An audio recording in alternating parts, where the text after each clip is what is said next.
I think you guys can hear the game alright, right? Yeah. Sorry, I just woke up from a nap. I feel, very well rested, but I'm still a little bit groggy because I just woke up. I was freezing cold this morning. I was so cold. So I had breakfast, early today. I was out of bed by, 9? I think? 9 a.m., which is early for me. I then got nice and comfy. Back in my bed by around 10:30, and I realized I was freezing cold. Even under all my layers, I was freezing cold. So I was like, okay, right. I don't want to get out of bed. I don't want to have to get up, get out of bed, get a hot water bottle, get back into bed. I'm just too lazy for that. So instead, I just took a nap. And I slept until the stream. So I'm tired. Well, no, again, I'm awake, but I'm groggy. Anyway, Hanying day. I'm ready. 준비. I think I feel like I kept the game in Chinese. It's Hanying time. And she's beautiful. And then this week as well, it's also Wanchi time. And I've been waiting a while for him. Not to get distracted or anything. I know it's Hanying's day. But I do just wanna you know, just like admire him for a second.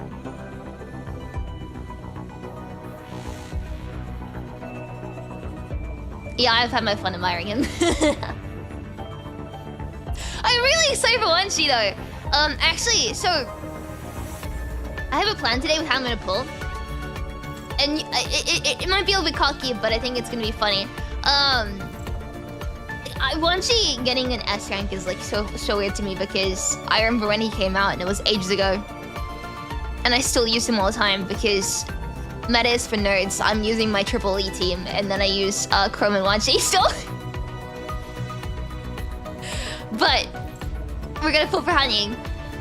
And anything left over will go towards Wanchi for next time because he's gonna get a ton of pulls, a ton of investment from me. So we'll start with Hanying. But I have an idea. Because I've got a few black cards today. I got a few black cards. So I want to do something really funny for a second. I want it to be funny. If we pull on the Fate banner and we get Hanying early, that means there are more pulls left for Wanchi. And also Hanying's up mostly for Wanchi. That's it's Wanchi savings. I have enough pulls to pull on Fate. It's fine. And then if we don't get it early, well, any leftover is still building pity towards Wanchi. It'd be funny. I think it'd be really okay. I'm gonna pull. Oh shoot! No! My weapon storage! I've not been leveling weapons! Oh, damn it! Damn, I forgot to do... I remember... I was farming last night, I think it was. And I saw a notice and I was like, man, I really should do something about that. And I just forgot. I've never had this happen to me before. Chat, shall I just burn a ton? I could use them to refine stuff, but also I could just burn it. I'm just gonna burn it. This is a very bad idea. Look, what is farming for? I might as well just farm for it again. It's fine, right? I'll just scrap them. I'm lazy.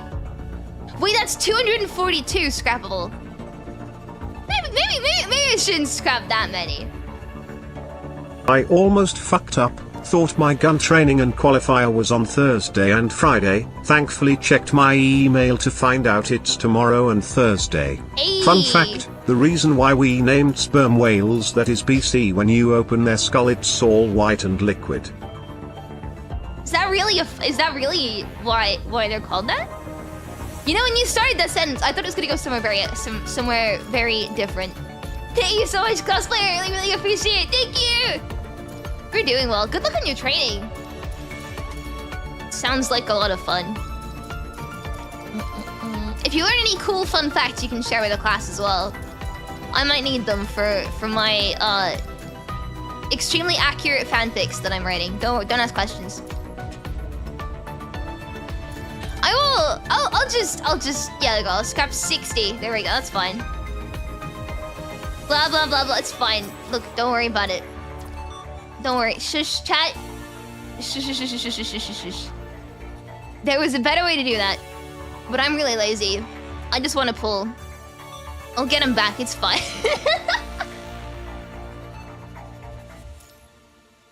All right, gambling time. Let's go. Let's go. All right. The first pull. Let's get Hanying straight away. Trust. Watch this. Beautiful. Damn it. One of these days, I'm gonna do it. Who's gonna be our A rank? Come on. 快给我把日程安排好。 I'll take Karen. Nice. Alright, that's first temple done. Second temple will surely be it though, right? I'm never gonna learn. I'm pulling on the Fate Lanix is funny. Be funny to see your A rank Guanxi. Yes! Come on, I want that. A rank Guanxi, come on. What if skip luck? I'm with you, but I don't think skip luck really works for me in PGR.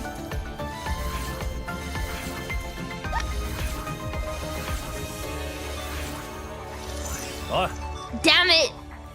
I knocked this. There we go. Right. We're now on. This is pull number 30. Literally has though. Right, I'll do skip luck. Watch this. Hanying! Come home.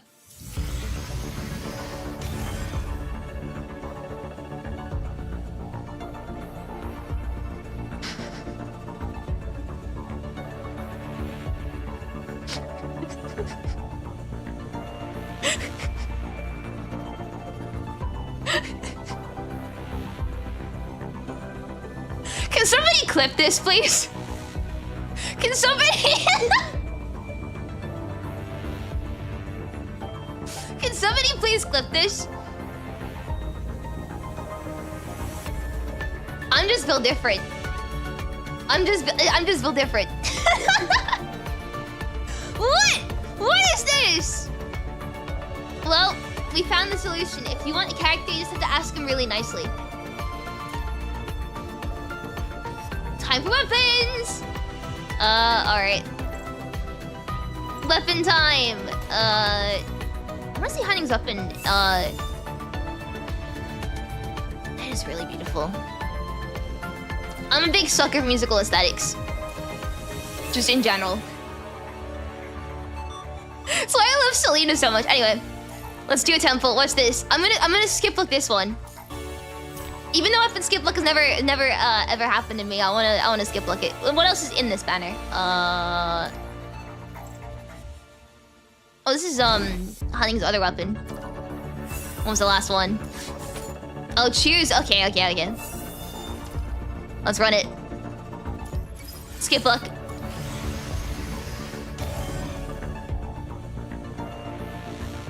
I'm done.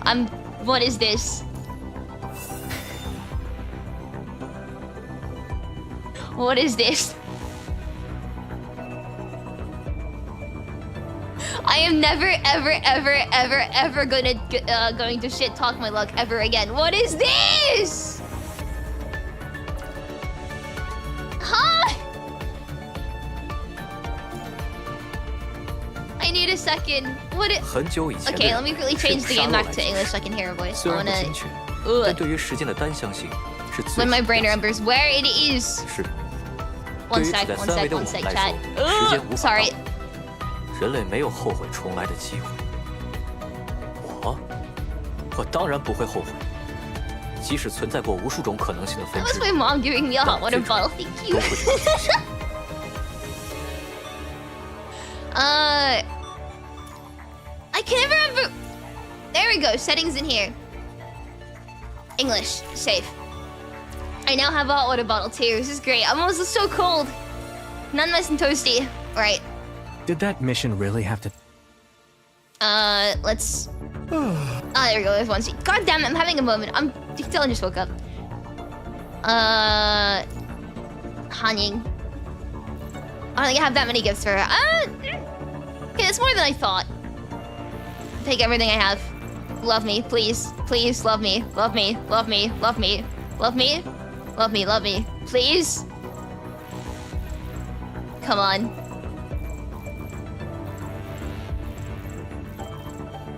I get a 5. Can I get any? Can I don't think I can get higher than. Damn it! It's good enough. Take everything I have, please. Allow me to play a piece for you.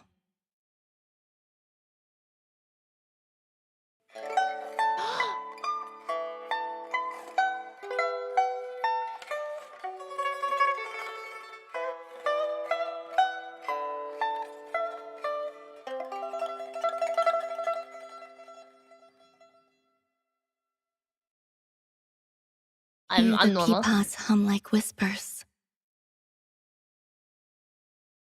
Can you hear my heart, Commandant?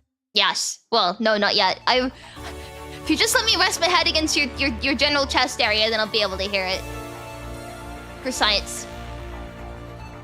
Woman pretty, I'm with you. Woman very pretty. Woman very pretty. Very pretty woman. I love her design so much, man.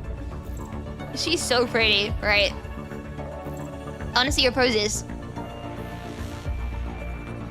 Commandant, I came up with a tasty but healthy menu of Kowloon goodies. See? This is going to save you from eating all that canned food. Oh, What's wrong with you want canned me to check food? them off? I'll make all of them for you. What's wrong with canned food? I'll have you know that my canned sweet corn is top tier meal. In calligraphy, Kowloon considers neatness beautiful, which is why Oh no! I didn't see a text. I didn't mean to skip it.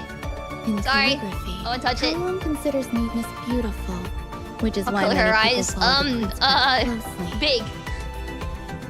On the other hand, the copybook machines see the print script as a prison that traps one's creative soul.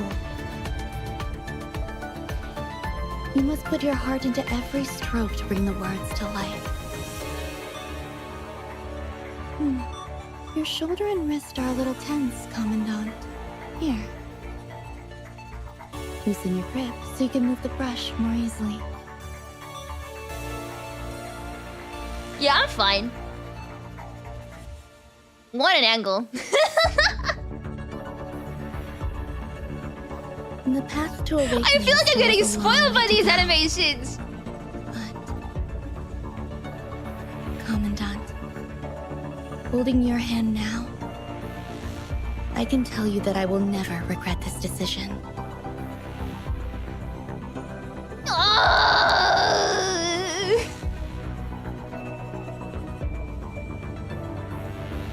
I like her. Just a little bit. Oh, we've already seen this. We've already seen the affection. I'm curious, actually. You know, people. Wait. You know, people do like they compare animations of musical instruments to like actually playing the musical instruments. I want to know if the way she plays her what even instrument is it? I think she said it, but I forgot the word. It began with like a P. Was it? Pipa. Allow me to play. Was her playing accurate? What's wrong? Don't panic. Take your time. I'm right here. I love her pointy fingers. They could do damage. They could do a lot of damage.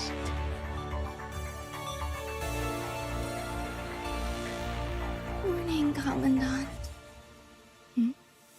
What's wrong?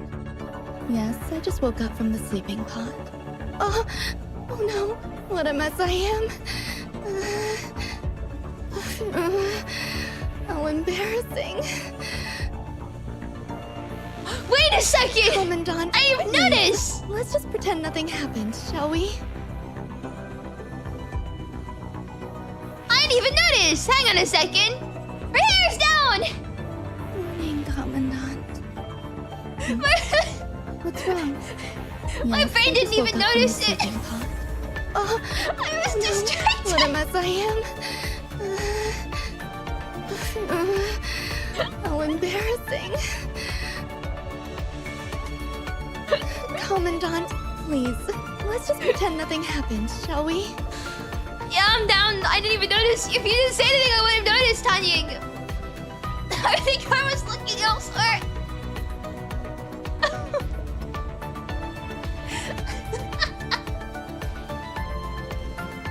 Responsibility. Is that why you're working despite how tired you are? I'll stay by your side until you decide to rest, then. Right. I will never leave you alone, for that's also my responsibility.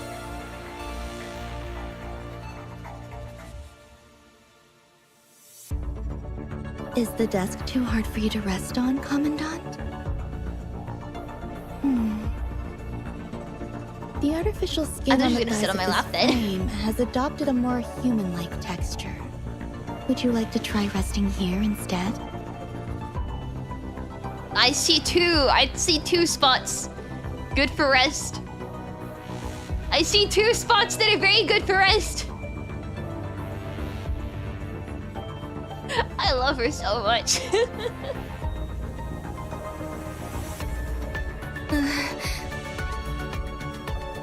Is this what it feels like when humans have nightmares? They cooked so hard with their animations, man. I love them so much. Just for science. Just for science. I just wanna. Morning, Commandant. I love her with long hair so much. What's wrong? Yes, I just woke up from the sleeping pod. Oh no, what a mess I am. And her English voice as well. How embarrassing. Commandant, please, let's just pretend nothing happened, shall we? I love her. I love her so much. I love her so much. Time to get tutorialized. What even is the expression? Time the tutorial! Teach me, Celica! Teach me!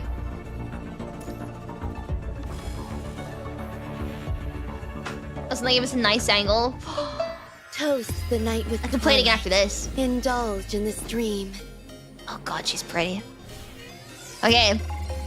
Solacetune attacks the target with a blend of music and dance, dealing physical damage and gaining sonority. Wait, this music! Sorry, Celica, this has to wait. I forgot this genre. This is high tech, isn't it? This is high tech. I think. This is so pretty. Right. 1, 2, 3. Oh my god. I'm fine. So let's do this music! Sorry. This is definitely high tech. I'm such a sucker for this genre. I tried making music in this genre a while ago. I didn't get very far with it. I should go back to it one day.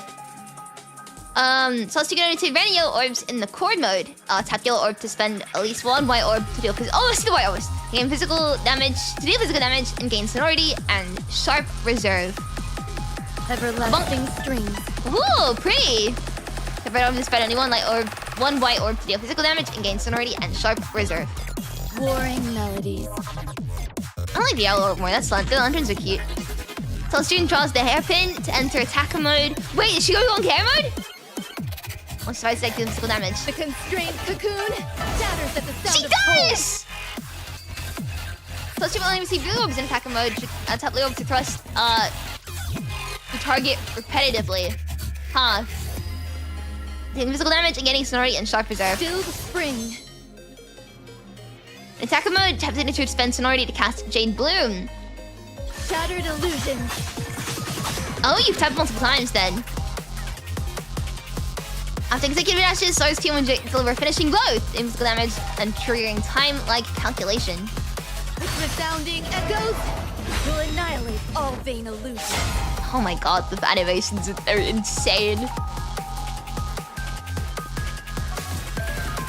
That is so insane. So we just get yellow and the other orbs. What is it? Yellow and red regularly. What? It's a hold.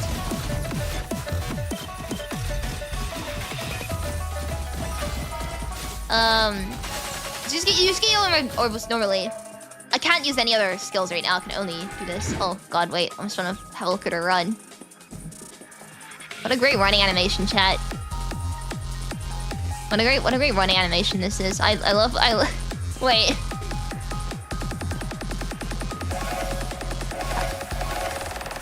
Oh damn it. This music is so good though. I love high-tech music. It definitely gives Camellia vibes, yeah. Come to an end. Did you enjoy my performance? Hell yeah. God, that music is insane. Alright, core skill.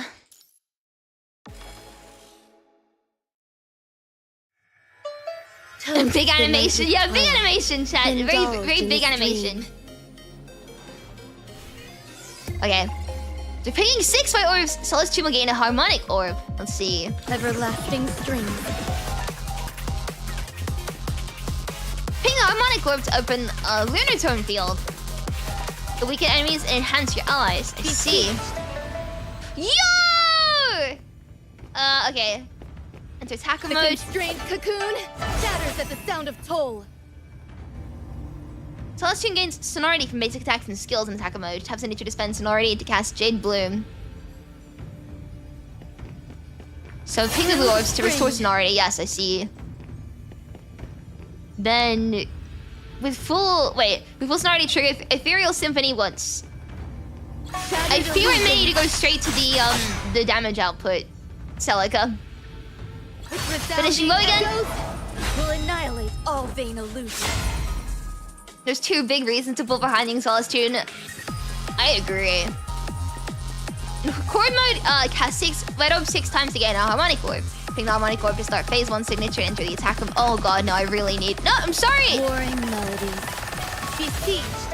The constrained cocoon shatters at the sound of toll. Stilled spring. I really need the It wouldn't let me! What do you mean? Okay. Stilled shattered illusions. Wouldn't okay, right. I need more blue orbs. Spring. There we go, now I can do it. Shattered illusions. With resounding echoes will annihilate all vain illusions. Nice. Warring melodies, everlasting strings, beseech. The constrained cocoon shatters I think at I the need. sound of toll. Oh no! Damn it! It The kicked me out. melody has come to an end.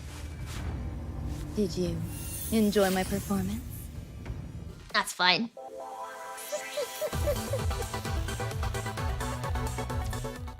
Oh, just straight into combat practice. Okay, time to see. Time to get destroyed, I guess. Oh, it's Ushio again. Ushi's become the punching bag recently.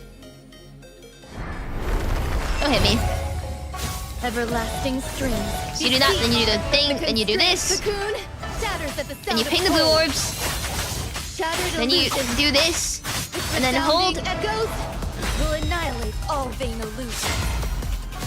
Everlasting. Hey, don't hit me. strings, That's really mean of you. warring melodies. Beseech. The constrained cocoon shatters at the sound of toll. Shattered illusions. With resounding echoes. I don't know if I'm doing her all vain ult illusions. enough. Everlasting beseech. The constrained cocoon shatters at the sound of toll. I don't know if I'm doing. Yeah. Okay, now we do. Illusions. Oh, we do. Okay, I see the bar now. Echoes I will need to do it like 3 annihilate all times. vain illusions. Everlasting strings. Beseech. The And I'll do it again in a roll. Shatters at the sound of tolls. I want to see if I could try and time my with the ending, the but melody has come to an end. Did you? I was actually paying attention. Enjoy my performance. What do you what do you take me for? Of course I was paying attention. I actually listened to Celica, thank you very much. Now, whether or not I remember that in like a week's time is a different story, but I did pay attention at least. Alright, I wanna read the story. I wanna read the story. This is the story, right? Yeah, okay, right. Let's do it. June 17, is this I feel like this is deceptively short. Knowing my luck, it's gonna be a long one. Alright. Story reading time. I made sure that last night I would take a really big nap, so a really big sleep, so that when it came to reading the story I wouldn't like stutter as much. Hopefully it's gonna pay off and I'll be able to read this without any problems. Thank you so much, Max, for the nourishment. Really appreciate it. Thank you. In the Babylonia. Straight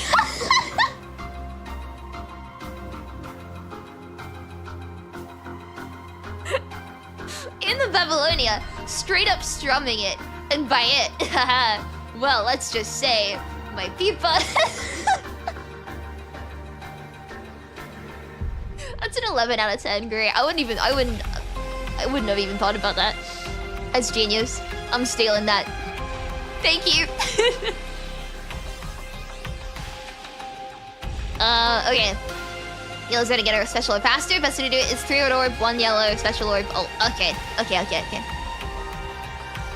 So responsible, Evie, good job. Thank you! I'm glad I can be responsible. It should mean that I'm not stuttering as much. We'll see. Our sum engines never drop a figure, nor our looms a stitch. The machine is brisk and active. Its patience never gives in. Its might is stronger than combined hundreds and swifter than the flight of birds. Is it man's eyes, or is it the big seeing engine, which has revealed to us the existence of worlds beyond worlds into infinity? Good job, I'm studying already. What has made man familiar with the scenery of the moon, the spots on the sun, or the geography of the planets? Or again, is it the eye, or the little sea engine, which has shown us the existence of infinitely minute organisms which swarm unsuspected around us? Who can say the vapor engine is not a kind of consciousness?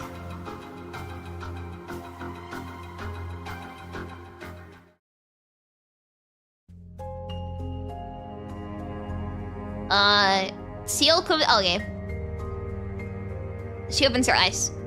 The chill of melting snow surges in, flooding this dark chamber untouched by natural light. A fine drizzle drips from the ceiling, remnants of last night's dew. But right now, she just wants to forget everything happening in the wide world under the clear blue sky. We need to leave, Miss Eula.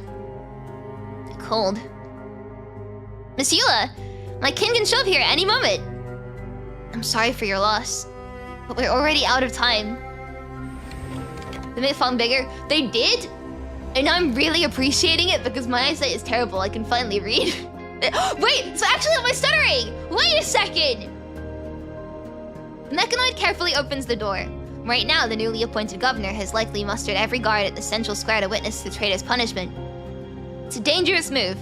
If the new governor catches wind of this, even Dimitri himself may not escape unscathed. But he must protect Miss Eula at all costs. Let's go. I think the big text might actually help. The only downside is my hair's kind of covering it. If that's an issue, I can fix it. But it should make things easier for me to read, which I'm really appreciating. The girl slips out of her hidden underground refuge with the mechanoid, leaving the city far behind. These cramped alleyways can barely contain the rising tide of hatred. A device originally built to slice through metal that now traps human bodies and begins its grisly work. Eula, come here. Oh, it's Yulia, not Eula. They haven't done anything wrong. One way or another, someone has to shoulder the burden. The man's voice carries a heavy weariness, tinged with a despair so subtle it almost goes unnoticed. But you have to stay alive, no matter what. He stares intently at the pale girl in front of him. Tell me you understand. I understand. I love you, Eula. Wait, no, it's a mix of Yulia and Eula. Okay. I love you too, Dad. A crimson mist splatters all over the melting snow. Mechanoid guards stand watch as bystanders bow their heads, hiding their faces. But the girl knows these cowards, who watch her father die, must be wearing ugly, relieved smiles at their own survival. From an urgent message from Kowloon. Okay, right. Is it Leonid or Leonid? I'm gonna assume Leonid, because every time I think it's Leon, I always find out that it's not. The young director of Tsiolkovsky Aerospace City is first informed about the newly discovered punishing virus. Fortunately, this city, established for aerospace projects, remains untouched by the punishing virus for now, like New Murmansk, thanks to its strategic location. Following the shared blueprints, a central purification filter swiftly rises to ward off the virus. Snowy peaks and dense forests serve as natural barriers, while sentry turrets repel most corrupted. Thus, fear stirs the city only briefly before settling. But soon, everyone realizes the punishing virus isn't the only horror humanity must reckon with within this age. Nothing is more horrible than other people. Model, Space Development Cybernetics, serial number 039, Mechanoid ID SDC39. Status awaiting disassembly. Disassembly? A control screen, delivering the final judgment, hangs above the glass partition. On the operating table, a bound mechanoid awaits its fate. Researchers, their faces hidden behind their thick, polypropylene? I'm guessing. Calibrate the disassembly year. Leonid stands in the monitoring room on the side of the partition, eyeing the massive screens, yet he swears the air has a faint whiff of disinfectant. Leonid? Oh god, right? Every time I think I found a what's the word? Every time I think I've found pattern? No, rule to English pronunciation. It always ends up being wrong. He presses his thumb to his temple, realizing this place feels more like a morgue than a machinery operation room. Boss? The equipment is fully calibrated. Shall we initiate the procedure? How's the research on those murals progressing? The unexpected question catches the assistant director off guard. Though he dislikes talking to the new superior, he quickly gathers the facts and delivers a flawless answer. Mechanical language experts are comparing every image symbol in the archives to decode binary, searching for any hidden triggers. So what do you think, boss? It's fine. Just answer the question. To be honest, my opinion doesn't really matter. Everyone in the city, they all say it has nothing to do with those murals. These abnormal mechanoids cause panic all the time. Everyone believes those deranged machines from outside are the ones bringing the virus into the city. Following your orders, the maintenance team has tried every possible method, including direct command inputs, in an effort to connect with their aberrant mechanoids. But they only repeat those incomprehensible words. The city's entire lifeline relies on its automated systems, and any disruption could lead to dire consequences. Because the communicator is off, this brief delay clearly sparks a small commotion on the other end of the partition. Beyond the partition, the executors turn their polypropylene masks towards the control room, awaiting the command to carry out the sentence. The worried man realizes he's let something slip. He glances at the nearby young man who studies him with a thoughtful expression. The assistant director pauses briefly, then states his final conclusion in plain, direct words. I still say we go in first. Who cares if they're unhinged or not? We send them all off for scrapping. That means we still don't know what's really going on inside their heads. Leonid watches the restrained mechanoid from Forrest's brow. He feels there's more to these so-called mad mechanoids than meets the eye. What could they be thinking? A machine brain is just meant to run code. If the order says to do something, they're supposed to do it. What if we just shut down the network first? That won't help. I suspect that before the outbreak, someone, or something, already crept in here and planted those things that are causing the error codes. The assistant director watches the monitor, fearing the bound mechanoids might spring up just like those corrupted outside and wipe out everyone in the city. Isn't Aerospace City supposed to be an impenetrable fortress? Even though he understands what Leonid is questioning, the assistant director feels a surge of inexplicable frustration at Leonid's constant hesitation. He's always thought this ridiculously young supervisor will never get to the heart of the problem, always veering off into pointless doubts when it matters most. If there's a threat, just destroy it. He firmly believes this is the only reason humanity still stands after calamities. Boss, this mechanoid tried to break into the... Don't take it seriously, I'm doing this dumb voice. Break into the central launch control room. He emphasizes those 4 words. Central launch control room. You know what it said when the maintenance crew asked their routine questions, don't you? I'm on Lester stutters, yeah. And now, as soon as I saw that in chat, I just stuttered again. I'm autonomous machine SDC-039. Break free from restraints. Spread the will of Sage. Yeah, when I saw murals, I was like, I know where this is going. For the rise of the will of the machines. The rise of the will of the machines. The man, worn down by a series of relentless ordeals, paces back and forth in anxious desperation. The rise of the will of the machines. So what do humans... What do we do? Are we really gonna give up our own city to them? If we don't act now, do we just stand by until they swarm in like those endless corrupted outside and massacre every last one of us? They're friendly. If... Leonid still insists on making one final desperate stand. There's no room for ifs anymore, boss. Under this lockdown, everyone's nerves are taut. They need a decisive outcome. A tense, eerie silence settles in. Tsiolkovsky, Aerospace City, has remained out of touch with Kowloon for a long while. They briefly received some data from Kowloon, but then the line went dead again. Despite Arctic Route Union's offer to collaborate, Leonid, after careful negotiation, refused to open Aerospace City to deepen their partnership. He wouldn't risk compromising the foolproof security that had protected them so far. Aside from SDC-39, none of the other abnormal mechanoids display any hostility. Leonid, I know what you're thinking. We no longer have time to do this. Keen curiosity in unknown territory is essential for any researcher, but this city holds more than our experiments. It also shelters every human left behind. With Bifrost forced to halt construction, most heavy machinery is redirected to logistics to ensure people's basic needs. As the virus spread, I can't keep doing this voice, it's so stupid. Hostility towards mechanoids has soared beyond control. We've stopped some from dismantling units out of anger, but if this continues, if the public discovers the mechanoids are displaying these alarming signs right now...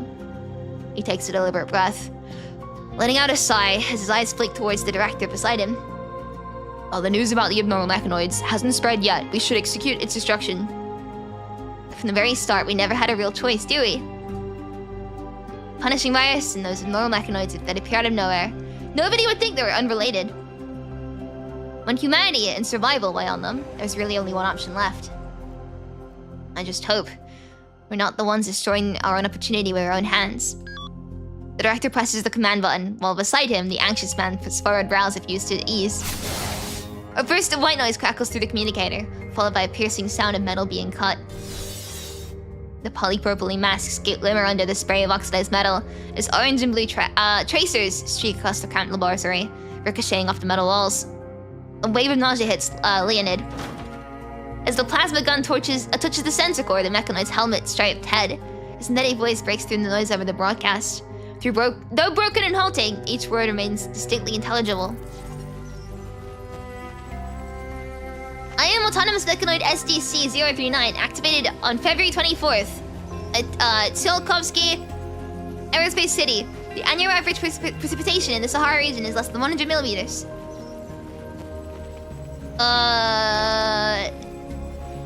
Cool, this is maths. What I mean is, it works backwards too. Sorry, I don't feel quite clear-headed right now. My teacher is Dr. Landau. You can call me the Hangman. That's the name they gave me. The first words my teacher said to me were a quote from Alexei Leonov. The Earth was small, like blue, and so touchingly alone. The mechanoid's voice cuts off abruptly. Its limbs and torso are already dismantled, and the executors pause their work. The tension in Leonid's nerves suddenly eases, but his mind is too drained to function. Good morning, Dr. Landau. I am SDC-39. A voice suddenly echoes from beyond the wall. Mechanical and rigid, the words flow with an unsettling smoothness. I'm ready to start today's first class. The mechanoid's processor melts in the intense flames, and a deathly silence quickly falls over the laboratory. You killed it! You killed it! In the not too distant future, as mechanical restraints bind Leonard's limbs, a voice still echoes in his mind. Along with it comes the vision of what he saw when first entering Aerospace City. Research facility stood tall, gleaming golden in the early winter sun. At the center of the scene, a towering structure supported the newly constructed accelerator track, stretching upwards towards the clouds. That was a brand new world. Everything unfamiliar yet vibrant, with a rail stretching like a magnificent bridge to a distant shore. Just like a bridge to heaven.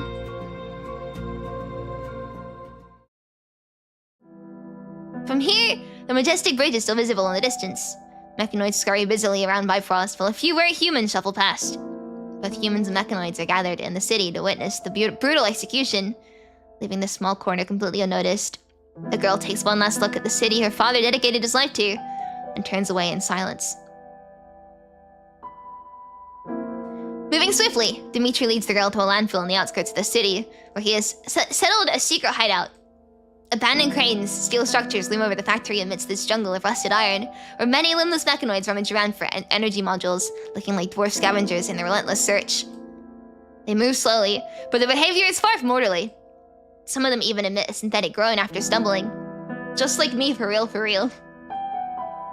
The girl isn't surprised, knowing that the mechanoids beside her has been harboring awakened machines. In fact, Dimitri exhibits traits remarkably similar to her father. And it's the very same kindness that led to her father's demise. As the clammy coldness creeps over her skin, it sparks an idea in the girl's mind. She decides to test her mechanoid friend's ability to empathize in her own unique way. It's cold here. Miss Eula. The mechanoid before her freezes up for a moment, unsure how to respond to her question. When humans express they are cold, the appropriate response should be to offer them possible means of keeping warm. Though the girl's demeanor remains cold, her words carry a hint of gentle reproach. I'm sorry. You don't need to apologize. What I've done for you doesn't deserve such dedication in return. Miss Eula. The mechanoid repeats the girl's name in a stiff, mechanical voice. Miss Eula. After a brief pause, the mechanoid's voice returns to its usual cadence. My program mission is to maintain Bifrost's power system, but through those murals I first heard the voice of Sage. You saved me, so I will protect you in return. This is the conclusion I've reached. But you're not my servant. Not servant. I'm a sister? Or a brother? I am a friend. After another pause and a long calculation, Dimitri arrives at this conclusion. It's not worth taking such a big risk, Dima. You should learn to be more selfish. Selfish? Dimitri's language system briefly glitches into silence. What does it mean to be selfish? It means making yourself the center of everything, caring about your own well-being and defending your interests, even if it hurts others. So, Miss Eula, do you regret stealing me away from the laboratory? Yes, perhaps I do regret it. Because that decision, it cost me the chance to ever be truthful with my father about everything. He was against dismantling mechanoids that showed signs of awakening. As long as you meant no harm, he would rather try to communicate than destroy. But he knew what the public wanted, and because he wasn't selfish enough, he never became the rebel he could have been. If only they had known awakened machines could possess such intelligence as yours. But there's no if. The spherical sensors beneath the mechanoid's helmet swivel left and right at an unnatural pace, as if desperately trying to mimic human body language. I miss your father. He was a gentle soul. And it was this so-called gentleness that led him to neither stop SDC-39's execution, nor issue an extermination order against your kind when the mechanoids went completely haywire. Seeking resolution through mediation is a more civilized approach than violence. Did he fancy himself a messiah? When humans slapped his right cheek with their doubts, he turned his left cheek for the mechanoids to flog. He could never seem to make up his mind. And then he just left me behind. He must care about you a lot, Miss Eula. Running away from responsibilities thrust upon him while expecting his loved ones to live on. That's true selfishness. Logic leaps are too erratic, beyond what the mechanoid can comprehend. His memory shell begins processing its cache, searching for a way to change the subject. You mentioned humanity's belief system. I believe Sage and God are one and the same. Anatomy... Anatomy is really viewed in higher regard, huh? Perhaps. You said this Sage resides in heaven, just like our God. During their slow conversation, the mechanoid discovers an old blanket in the abandoned security booth of the factory and gently drapes it over Yulia's shoulders. Imagine hearing about this, like, Sage Machina person, right? And, you know, you're like Yulia. You're just like, oh yeah, you know, this is a machine god, right? And you're thinking of, like, you know, some big person in the sky. Little do you know, it is a shitposter anime girl who says things like yeet.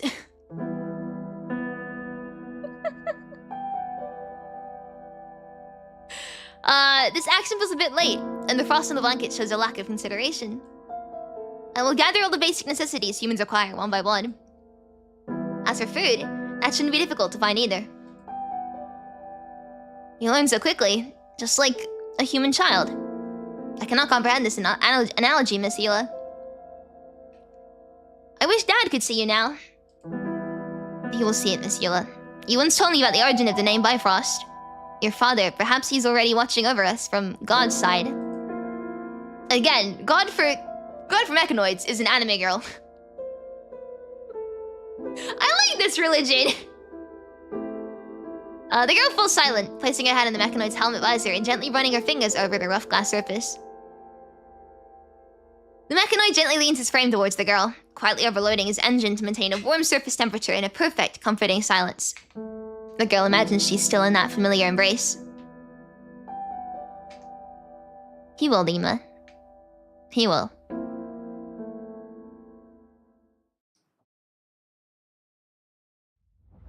Blurred, scattered light stands before her eyes. In this moment frozen in time, everything feels ethereal and distant. Her consciousness... Oh, I see an image. Her consciousness floats aimlessly, unable to find any point of reference or anchor itself to any coordinate. Ugh. A sharp pain radiates from her neck, spreading like cracks throughout her body, gnawing away at her once complete soul, leaving countless gaps in its wake. Memories pour endlessly from these gaps. Blood red, vivid memories saturated with pain. Perhaps as these memories fade away, the pain will dissipate with them.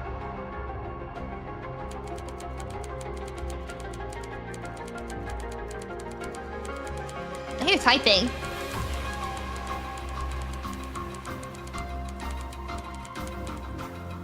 She suddenly realizes that this isn't the fragments of her memories that have left her behind. It is her who's drifting away from them.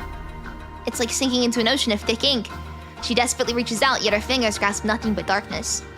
Even fear itself drowns in the abyss.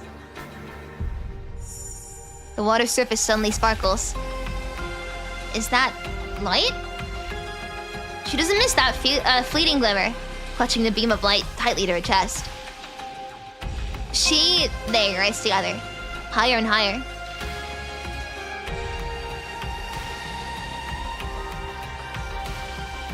Diffused artificial light floods the cabin freely, outlining a perfect creation within its newborn cocoon.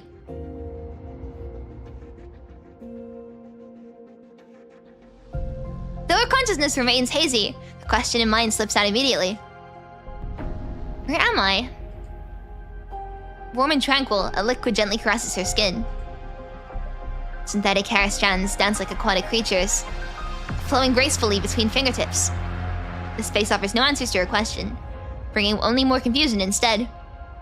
This frame, it looks different from before. Just as insects in nature emerge from their chrysalis as butterflies, the renewal of this body brings forth the same sensation. Is this an incubation pod for the new frame? The gentle waves around her lift her slightly tingling feet, and awareness of the surroundings begin to return. This music's so pretty. The silence here is overwhelming, unnaturally deep and unsettling. No whirring of machinery from the magic workshop. No familiar calls from Xavier. Initiating system diagnosis. Sensory systems, normal. Power systems, normal. Core operations, normal. Signal transmission, normal. Memory module, abnormal. Buffer memory loss detected. Right, that nightmare just now. Seems like something was deleted. An ominous feeling suddenly creeps over her. Combat system, normal. The punishing concentration. Why is it so high? Uh-oh. That's not a good sign. Feels like a closed compartment with something outside pushing against it. Boom! A thunderous crash echoes from below. What was that noise just now? Pushing aside the overturned metal sheet, a glance downward reveals several strange-looking creatures gathered around the flipped compartment below. No time to think. I need to deal with this crisis first. Alright! Let's deal with it! 2号生物。ここはどこなの？あ、気づかれたかしら。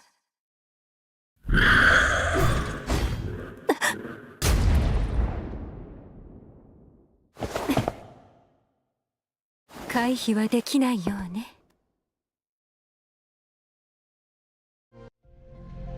Well, in core mode? Okay, so basically just giving the tutorial again. Oh god, everyone's here. Warring melodies. Everlasting speech. このかんざし、まだ別の使い方があるかもしれないわ。このかんざしを刃に。Oh wait, she uses the hairpins as a blade! Didn't even notice. Tap basic tag. Yo, I paid attention in Celica's class. I know this stuff. Shattered illusion. Oh, I didn't get a chance to fully use it. Oh, damn. Wound. Don't get mad at me, Celica. Resounding echoes will annihilate all vain illusions. I messed it up. あそこは通りそうね。行ってみましょうか。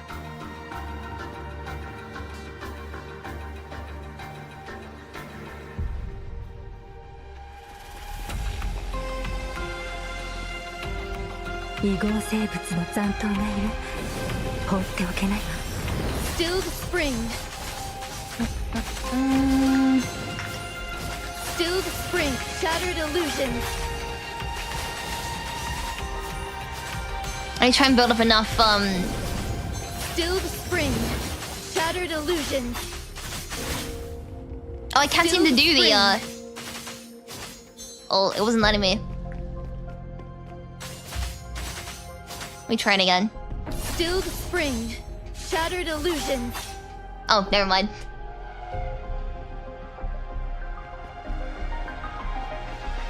Alright. 向かいましょう。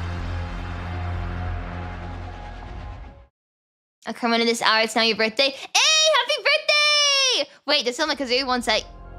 Hanying. I know you people, but I'm gonna play something more important.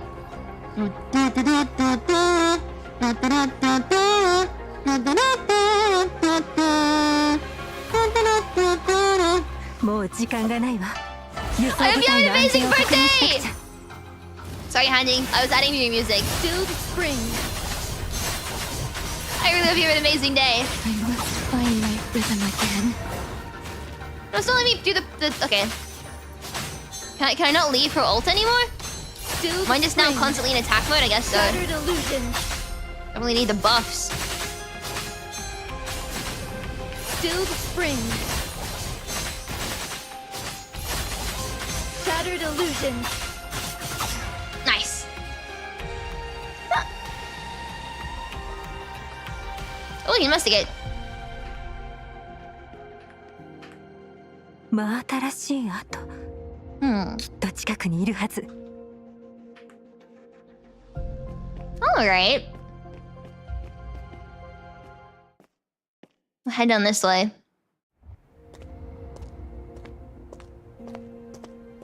止まれ、誰だ。待ってください。敵意はありません。銃を下ろせ。おい、急流人のようだ。まずは戻ろう。人間か。我々と共に行動しよう。まだ整備中だからその辺を見て回るといい。ええ、ありがとうございます。Talk to the soldier at the camp's end to end the stage. Proceed to the next chapter at any time. And if the minimap function has been enabled before, entering the camp will temporarily hide an achievement-related point to the map. Wait, huh? ここは一体どこなのかしら。おかしなことが多すぎるわ。とりあえず辺りを調査してみましょう。Or let's see the mechanoids, the ones working us to death. Alright, so they have to order us around. Didn't look good for nothing more to the city time. The policies lately? You mean Alexei? He asked me the guy's nothing but traitor to humanity. Or like say,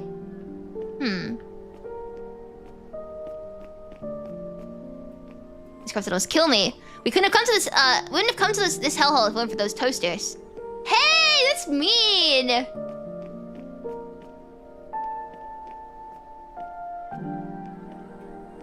Huh, 日がない一日こんな鉄くずの輸送なんて全く意味不明な。鉄のお依頼さん方の考えなんか They're calling them toasters. That's really mean. 本当に鉄くずだけを運んでいるの？なんだか怪しいわ。I think I need to clean this bottle, man. The water tastes kind of weird. Alright.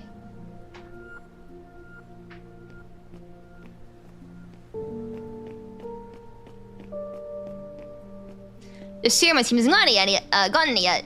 We only got a few vials, as metalheads would have been pretty stingy lately. The few vials I got into the critically wounded. Just hang in there a little longer. Is that everything? I think it's everything, right? Yeah.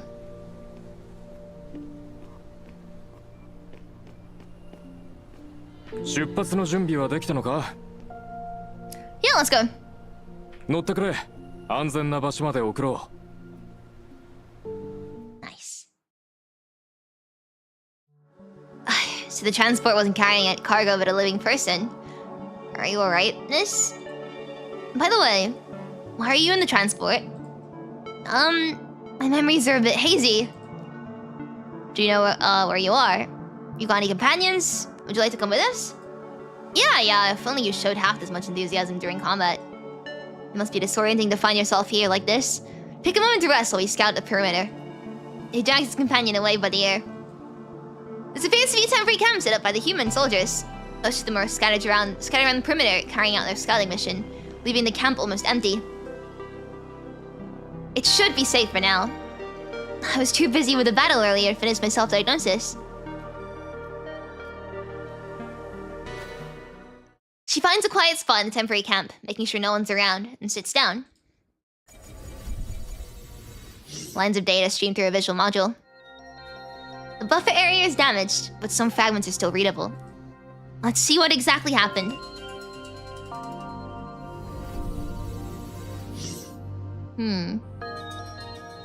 X65 sensor. No, let's try X66, X67. Yes, this size is perfect. No, still can't fit the circuitry. X68, X69, 70. X9, 5, 7, 5... can't read numbers. X9753, this is it! Now we only have 95% of the Kowloon parts to replace, as long as I can find the right components. Spooner. She gives a slight nod to the humanoid hybrid mechanoid who pushes through the door, then turns her gaze back to the busy Xavier. What are you two doing here? Xavier's helping me replace some damaged parts. My frame has been acting up ever since I got impaled by the Emperor. That two-faced bastard. I've never trusted him. Spooner lets out a sigh. She got a new frame hanging. Huh? Your old frame is becoming too difficult to maintain. Many of its parts are too outdated, and finding replacements is nearly impossible. Even Kowloon replied the other day, saying they can't source any spare parts anymore.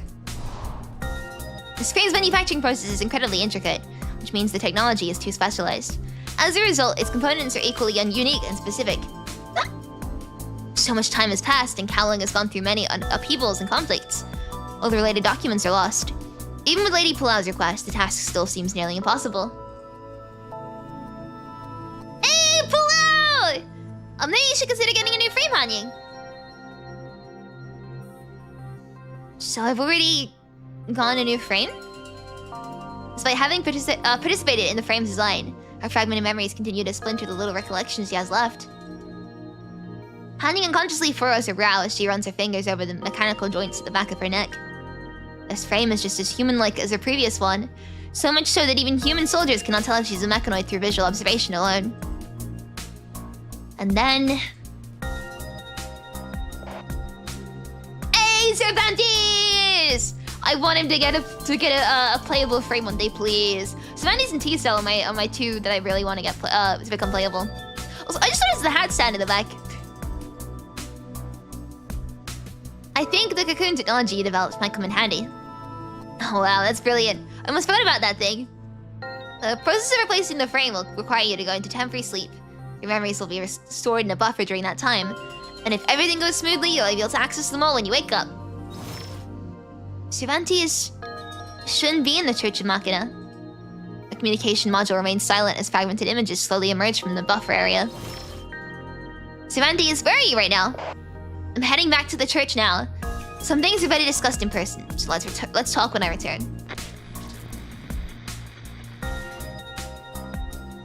Another gap in my memory banks. Her eyes lower as she processes the current situation. Hey there, lady. You're from, Kalong, right? The excited girl bounces back to Hanying's side like a lively little animal after finishing her tasks. The scouting is done. We're ready to take down this temporary camp. If you don't have anywhere else to go for now... The soldier eyes Hanying with visible caution, taking a moment to choose his next words carefully. Our convoy is heading back to Aerospace City. We can give you a ride part of the way. Aerospace City. The name rings a bell in her scattered memories. In that case, thank you. This gives her time to sort through the memory shards in a buffer area while on the road.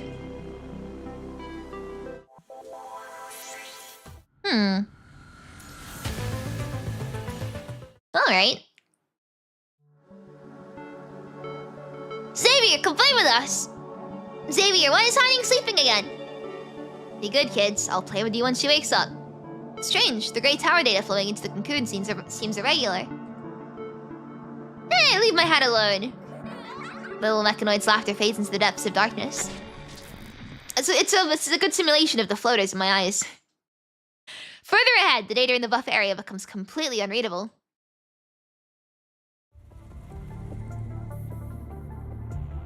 In the temporary camp where human soldiers have stationed her, Hanying sits quietly, processing all readable memories. Whatever happened must have occurred while I was in dormancy. Xavier must know something about this. If I could just contact the church. Keeping away from the chattering soldiers, she attempts to contact Xavier. Unexpectedly, all that comes through in the communication line is a faint crackling sound of static. Strange. I can't get through. She tries to contact several other Church and Machina members, but each attempt returns no connection. Only one left to try. In her last memory, Cervantes is traveling, and not with the Church of Machina. The chance of reaching him now are the slimmest. Cervantes? Through the static-filled transmission, Cervantes' face appears incredibly pale, increasingly pale. Hanying? Ah, you're finally awake. Cervantes, I can't reach Xavier, and all communication with the church has gone down. What's happening? I'm not sure either. The church members have always depended on the network system centered around the Great Tower for communications. A blackout of this magnitude probably means something has gone wrong with the Great Tower itself. In the best case scenario, the Great Tower has activated signal blocking to protect against an attack. Worst case, well, as you can see, I'm on my way back to the church to find out for sure. So you're not at the church either? Yes. It looks like the signal blocking only affects transmissions close to the Great Tower. That's how we can still communicate normally here. After you got your frame replaced, I got a message from the Sage and was getting ready to head back to the church. When I tried to reach Xavier after that, I couldn't get through to him anymore. I see. So you don't know what happened while I was in dormancy either. You were in a severely weakened state back then, so we should at least be grateful that you are safe now. However... His expression goes even more grave as he glances at the hetero forest behind Hanying. Your new frame was lost along with it, which is what we expected. Which isn't what we expected. It? She keenly notices the deliberate pause in Cervantes' words. One of the reasons of heading back to the church is that Sage left behind another key before she departed. This key might unlock the path forward, the future of the church itself. We still don't know why you ended up there. Perhaps the church faced danger and was forced to send you away, or perhaps you were stolen away during the chaos. Cervantes pauses, carefully weighing his next words. If the church comes through safely, the key will need to be properly secured. But If something goes wrong, as long as we still hold on to this future, there's still a chance to make things right. Hanying closes her eyes as the children's laughter in her ears fades into the depths of her memory buffer. She's still unaware of the purpose of this key Serenity speaks of, but the weight of the future is already too clear. It happened so suddenly.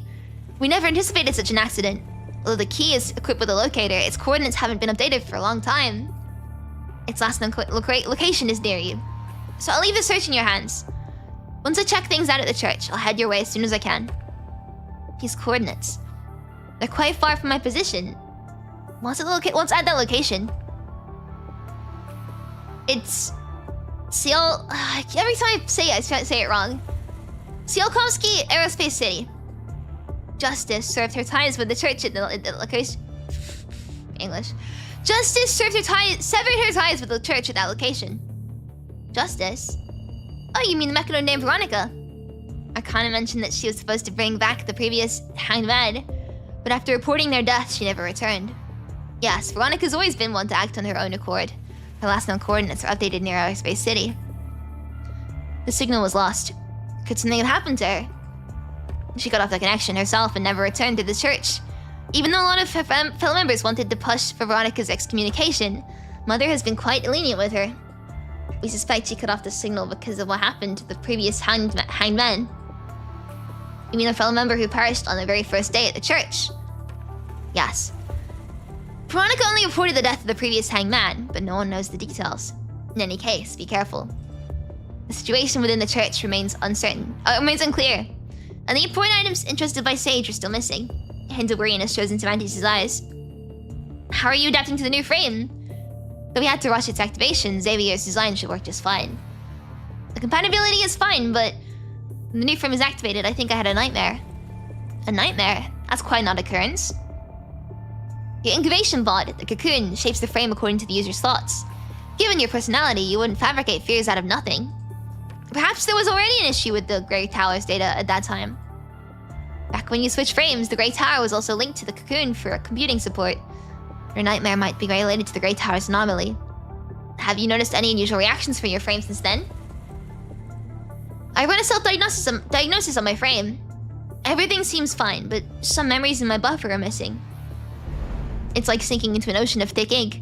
She desperately reaches out, yet her fingers grasp nothing but darkness. Even fear itself drowns in the abyss. The water surface suddenly sparkles. That light.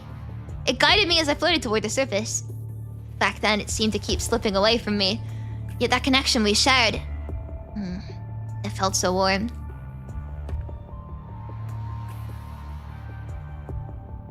Live! Commandant? She looks over with concern. An unknown signal just tried to connect to my mind beacon. Your mind beacon? I didn't notice anything abnormal just now. After reviewing all the data, Liv asks again. Are you feeling alright, Commandant? I didn't force a connection. Just followed along with the beacon. We should do another checkup once we settle down in the city. Liv responds in a soft voice. Don't underestimate the god of mind? Okay. Everything should be fine. She checks the data again, confirming there are no anomalies before moving forward. What about the mechanoid? We haven't lost him, he's just up ahead. We're far enough away that even a mechanoid won't catch our conversation. But can we really follow him through this minefield into Aerospace City? Probably. According to what Rosetta told you earlier, the awakened machines from Aerospace City set up this minefield. So an awakened machine from there should know how to navigate through it. Even though you don't know what awaits you inside Aerospace City, getting in there is your top priority right now. Liv gives a gentle nod, her eyes fixed on the target ahead. Traversing through the snow-laden forest, the narrow snowy path unfolds like a grand scroll, revealing a breathtaking vista at the forest edge. Through the sea of trees, the silhouette of the city begins to take shape in the distance.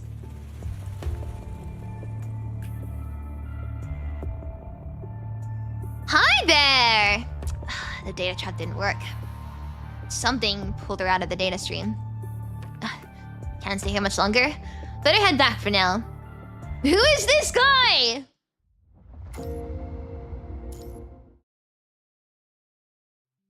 The room's occupant stares intently at the curved monitor ahead, completely ignoring the streams of data flowing across the surrounding. I'm gonna take a sip of water real quick. Not this water that's sitting on my desk. This water sucks. Better water! That's empty, goddammit. Ow.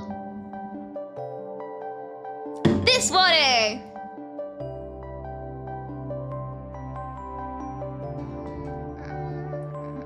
My headphones are tangled up now. Eee. Water time, one sec.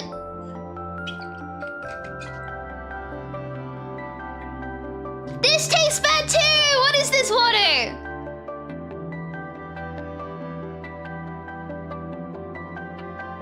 Both of these suck. Ew. I'll put this back on my other table. And this can go here because it's empty. Almost. There we go. Okay, right. Changing how I'm sitting. Am I good? Yes. Nice and comfy. Okay. Wait, one sec.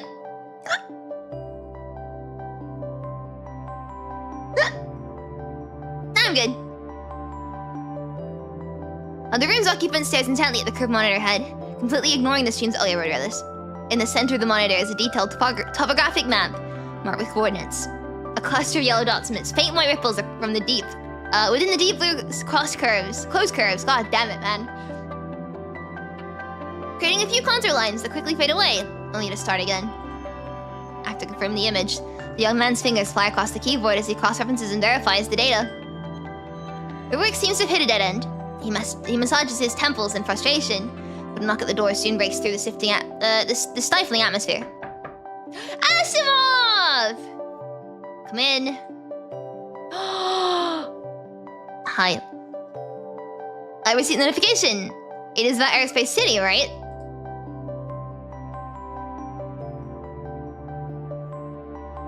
Yes. During yesterday's routine surface scan, we detected a signal south of the Kola Peninsula. It's an abnormal high-power signal. It seems someone's actively targeting Babylonia with a more primitive device. So we see kind of runs you a Jan? Is it the hair? I think it's the hair and face, right? Yeah. After comparing the map data, I've narrowed down the approximate location of the signal source. In that area, there's only one location with high-power equipment. Tsiolkovsky Aerospace City. An aerospace sanctuary from the Golden Age. I thought the corrupted had long since taken it over. The high intelligence demonstrated by the hetero creatures cannot be underestimated. We must not rule out the possibility of a trap. Anyway. We cannot just stand by. Asimov taps the table with his index finger, pauses in thought, then pulls up the relevant dossier. After establishing contact with Kalong, they provided me with some new data. But Kalong's knowledge of Aerospace City is no better than Babylonia's. The current dossier on Project Eden contains almost all known intelligence. Most other records were lost during the punishing virus outbreak and years of warfare. I know you have the physical maps of that area. Nothing ever gets past you, does it? During the Golden Age, most detailed locations are only recorded on paper for secrecy. Though many were lost in the calamity, some still remain. Be careful with it. This is a family heirloom passed down from my great-grandfather. With gentle movements, he unfolds the aged paper, so brittle it seems like it might crumble at the slightest touch. The exact location remains unclear. Of course, this is one of the most classified documents. The map was created as a commemorative piece, specifically given to one of the city's founders. I see. We can only narrow it down to a general area then. He circles a location on the terminal's map.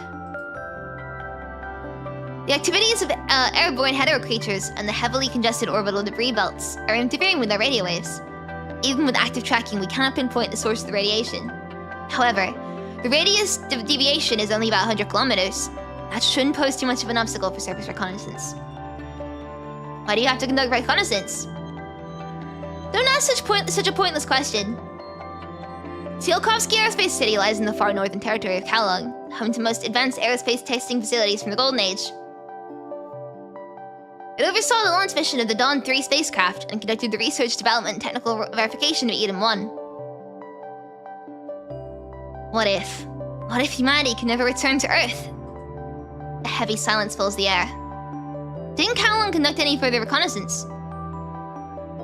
After the punishing virus outbreak, the Kowloon Science Council, under Chu's directive, devoted all the research resources to the Tabula Akasha project. Evidently, the pressure of preserving civilization left them no time to look towards more distant horizons.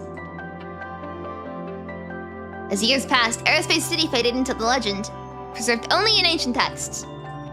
Alright, is there anything else you need? I'll coordinate with the military regarding the surface recon schedule. By the way, how's the progress over there? Long wedges the terminal between his forearm and body, then expertly swipes the screen several times with his free hand. A file cover promptly appears. Phase 2 report, Omega Weapon Control Experiment and Fray. Okay, cool. Asimov takes the terminal from Blanc, his eyes and fingertips tracing across the screen in silence as he contemplates the contents. I still need to cross-check some calculations with Hyperreal's combat data, but this should work for now. Blanc slides his finger upward while holding the file copy, and a mail notification promptly appears in the bottom right corner of the desktop monitor. Asimov quickly scans the contents before giving an acknowledging nod. I definitely prefer the aroma pot to you. Paying no mind to Long's contemplative gaze out of the porthole, Asimov opens his terminal and begins his daily work.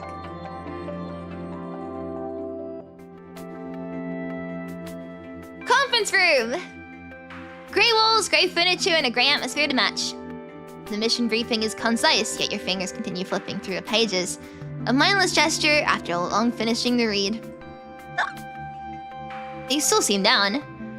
Don't tell me you skipped breakfast. Any options? You can pay for the meal and tip with black cards in one go. Or if you prefer installments, I'll only charge 20% interest, a special rate for Grey Raven. Celica purses her lips with a hint of playfulness. Okay, I'm just kidding. She activates the conference room terminal, bringing up a holographic map. Always the same routine. Gets a bit stale after a while. New mission? As usual, let me brief you on the mission details.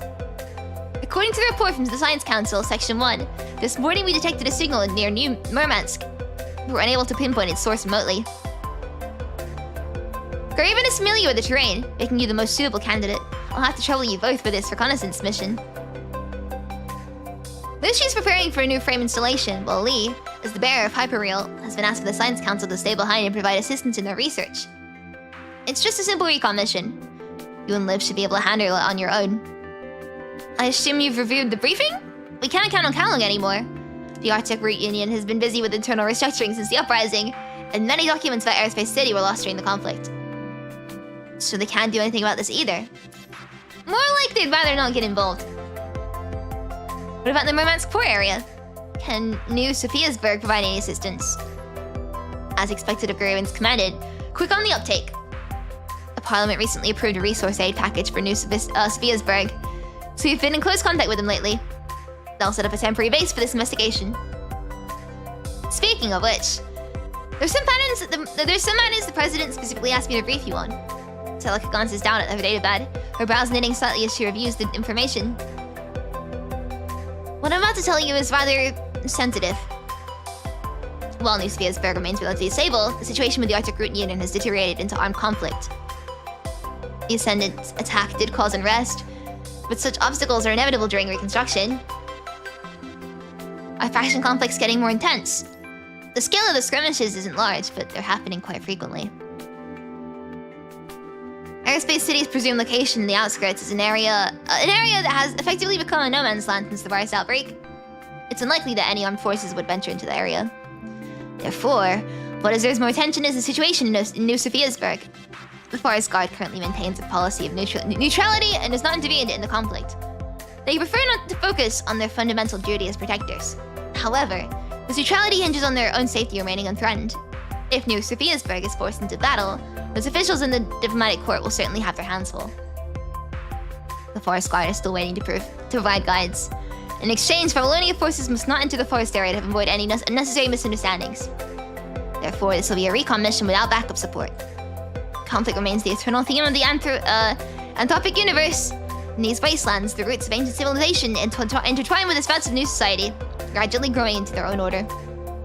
Perhaps forging a path through humanity's thicket of words and forest of guns proves more challenging than developing weapons to suppress hetero creatures. Since this is just reconnaissance, we'll do our best to avoid any firefights. Great! I've attached the transport aircraft schedule at the end of the mission briefing. Have a safe trip! With a brief wave goodbye, Celica turns and leaves the conference room.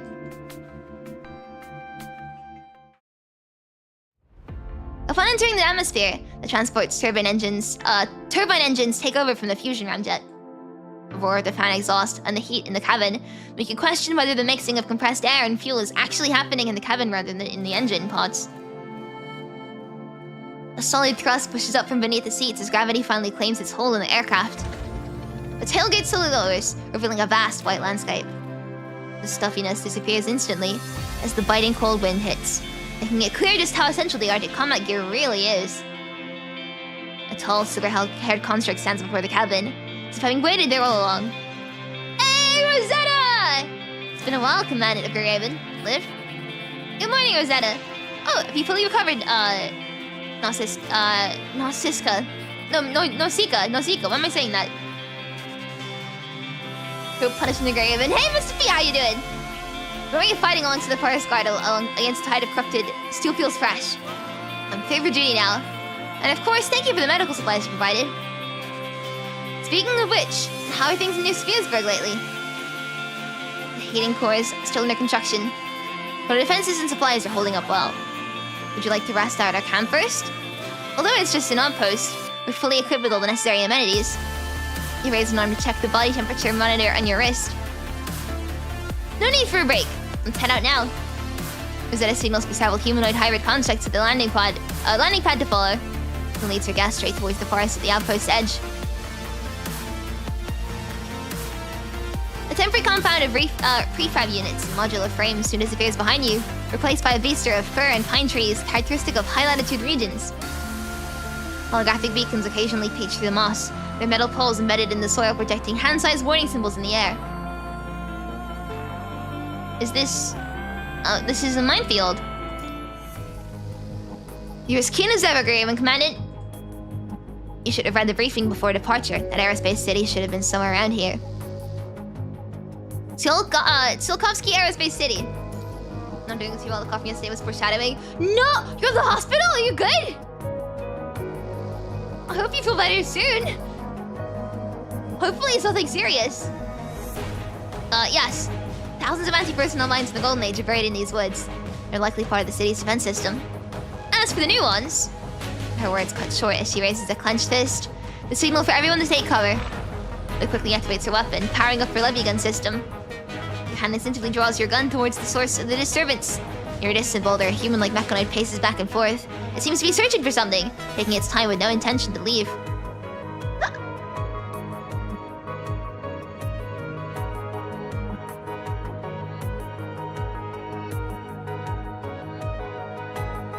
I got off having a hiccuping fit while having a coughing fit at the same time. It's great.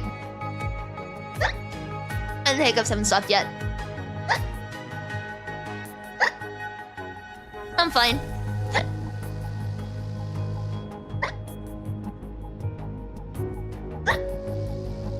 Oh god, I've got tears in my eyes. Is that a corrupted? It's an awakened machine from Aerospace City. Those new minefields are they're doing. That area has likely been occupied by mechanoids. A bullet is already chambered, and your thumb slowly moves to safety. Seems we don't take this much at once. Oh no, I'm used to it. It happens all the time. When you play Welcome to Punisher Graven, what, me? You welcoming me?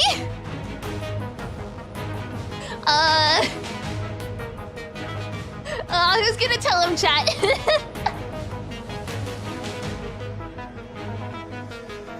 The mechanism moves with surprising agility. Its actions far from clumsy. Its sensors are obscured by a heavy protective shell resembling a space helmet, making it difficult to discern its full form. A mechanoid? Despite having seen the mechanoids of Constelia, it's still hard for you to imagine these little painters wielding bushes that could take control of a city. So even a forest guard don't know the exact situation in Aerospace City. Indeed. We don't plan to approach this dense forest. There were once refugees who tried to cross the forest to reach the city, but after that, no one knew what happened to them. However, I've heard reports of people spotting those refugees near ARU. They were apparently sent out under the governor's orders to trade supplies. Before your arrival, I made a point to verify this information again, and received the same confirmation. Aerospace City. Perhaps it doesn't reject refugees after all. So we don't have to take the risk. After a few minutes, the mechanoid finally loses interest in lingering around and vanishes into the depths of the forest. Let's follow it. Understood. Even without Celica's reminder, it's clear the forest guard has no duty to head into the front lines.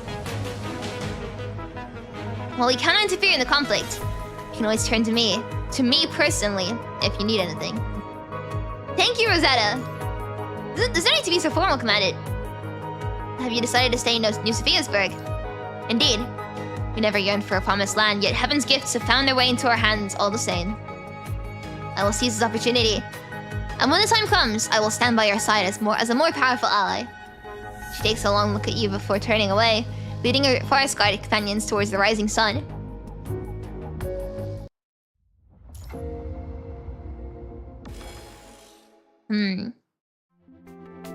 Hey, this is for you, lady from Kalong. She rummages under her seat for a while before pulling out a rifle. A makeshift weapon cobbled together from various parts, looking barely functional. Judging by your moves earlier, you should know how to handle this. You might face more attacks on the way, so you can borrow it for now. Thank you. The woman in dancer's attire gives a graceful nod, takes the rifle, and checks the chamber by pulling back the ejection port. To the soldiers, this is quite an unusual sight. Curiosity spreads among them, hidden beneath the transport vehicle's heavy armor. Hiding in our transport to get here. You're trying to find a way into Aerospace City too, aren't you? Why do you want to go to the city? Do you have family or friends there? Stay alert, this isn't the time for chit-chat. The excited girl pays no mind to the veteran's warning as she pulls out a palm-sized object from her tactical vest pocket. She hesitates, then repeatedly presses her thumb against the crumpled foil wrapper. The gesture alone could somehow smooth out all its wrinkles. After making sure it looks presentable enough, the young soldier hands the item to Hanying. You were a huge help during that battle just now. I got it in exchange for working night shifts at the landfill outside the city for a week. Although it looks a bit shabby, I swear I haven't opened it. It's brand new dark chocolate. Dark chocolate! Sorry, my favorite. The veteran shakes his head slightly, a resigned expression on his face, but he doesn't seem genuinely agitated. You don't have to. It's fine, really. Sure, it's valuable, but it's not that rare. I've got more, so take it. You must have a lot of energy, too. Don't be shy, just take it, okay? Well, thanks. Hanying accepts the gift, lowering her head to read the packaging description.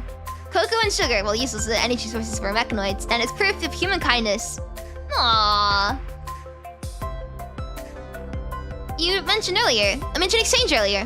What do you mean? The people in Aerospace City still need to barter for supplies. Upon hearing Hanying's words, the veteran beside her steadies himself, using his rifle as support to stand up straight. You don't know? Seeing the confusion on Hanying's face, the veteran sighs heavily. I thought you were working with those mechanoids, but now I see. You really don't know what's going on at all. The young soldier's friendly demeanor seems to affect the veteran, making him relax his guard a bit. Judging by your attire, you must be sent by Kalong. Yes, I'm affiliated with Kalong. She doesn't quite understand why these people are so hostile towards mechanoids. Her logical calculations tell her that it's not the right time to reveal her identity as one. So Kalong finally remembered to send help. You got some serious fighting skills, that's clear enough, but for reinforcements, is it really just you? I'm less of a reinforcement and more of a scout. Not being one for deception, she'd only try to play along with the veteran's line of thought. A scout? What, came to check if we're all dead yet? Sorry. They're not responsible for their situation. She can hear the weariness in the veteran's voice. Perhaps they've been waiting far too long for someone to apologize. Forget it. I won't give you a hard time, young lady. Hanying complies with the man's judgment, and the tense atmosphere visibly eases. So, what's the situation in the city right now? When you're listening, like she just said, you work, you get food. Simple as that. Here, humans aren't the ones making the rules anymore. Humans aren't the ones making the rules. It all happened a long time ago. The young soldier fumbles for the right words, while the veteran beside her lets out another very weary sigh. since that spiky-headed mechanoid appeared out of nowhere, the city has no longer been ours. She hijacked the central control system and incited the mechanoids to rebel. The seniors say the city organized many armed counterattacks, but there's no way humans can stand up to those metal chunks. The young soldier lowers her head, seemingly unsure about recounting history she never experienced firsthand. Back when this place was a research hub, we soldiers actually had the easiest job around. I mean, who dare cause trouble when even our location was top secret? But after that incident broke out, under Spikehead's leadership, the mechanoids executed the former research director. Then Spikehead installed a traitor as the governor and firmly took control of the city. And then... this kind of environment doesn't feel unfamiliar to Hanying from the past. And those mechanoids started tormenting everyone with their 24/7 non-stop work demands, forcing people to rack up work hours in exchange for food, clothing, and other necessities. They couldn't care less about the elderly or children. If you don't meet the work hours, they'll let you starve to death. Who would have thought that we'd end up fighting our own mechanoids? Hanying freezes as a mention of those twisted laws. Her left hand instantly touches her neck, though the stinging electrical currents are no longer there. Unlike physical scars that can be forced away, these bitter memories aren't so easily shed. The promise shared between only her and that girl, forever trapped in the miles that could be never achieved. Alas, they bid farewell to the dust of time and embarked on a new journey.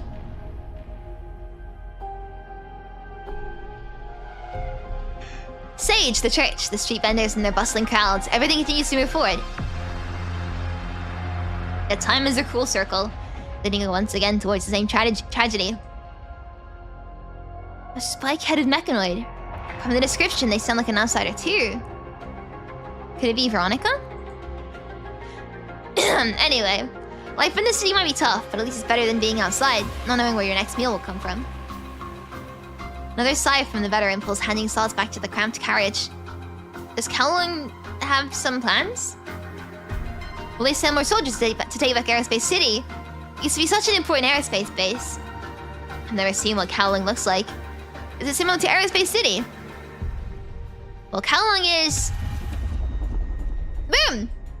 Before she can answer, a sudden impact cuts through the lively atmosphere in the carriage. A deafening blast accompanies the impact, with vibrations too intense for even the thick-armed walls to absorb.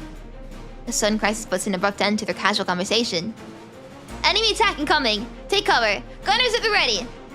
The previously laid-back veteran now displays his sharp professional instincts, coordinating the soldiers inside the vehicle as they ready themselves for combat. The young girl in combat gear sheds her innocent demeanor, skillfully climbing onto the rotating mount of the gun turret and positioning herself halfway through the roof hatch. Being a mechanoid naturally immune to gunfire noise, Hanying doesn't reach for the noise-canceling equipment like the humans around her.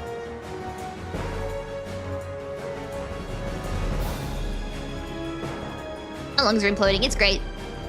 Ugh. A brief muffled thump comes through roof first. The sound of sharp weapon cutting through the air and striking something soft. Oh god, no, she's been hit, hasn't she? The one lively figure suddenly goes limp, legs dangling as warm liquid sputters from above. Hanying suddenly realizes she hasn't asked for her name yet. Ah, I see.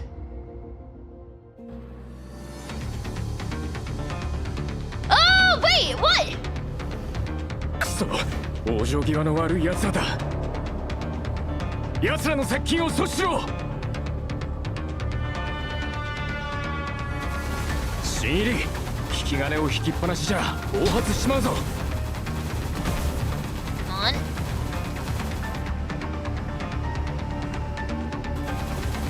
What does I do? That just adds a crosshair. I see. Oh shoot, they're getting close. Hi!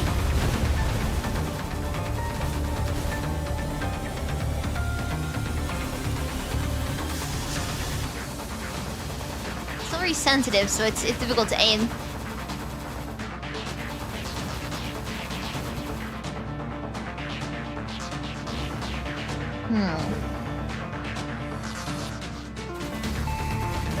Oh hi! Can you back off? Thank you! Uh-oh. I don't like how close you're getting.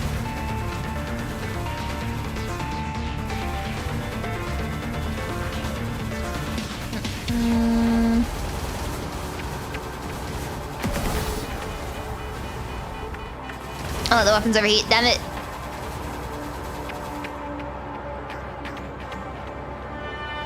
伸縮体大型伸縮体だ Big! Hello. I'm gonna be shooting you just a little bit. I'm supposed to shoot these things, okay?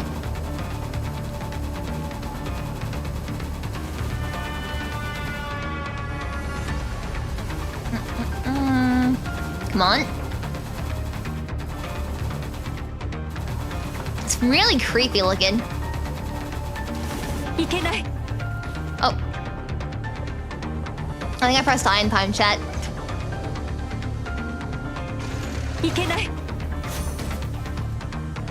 Okay, we made it. くそここまでかまずは救助を諦めないであんた一体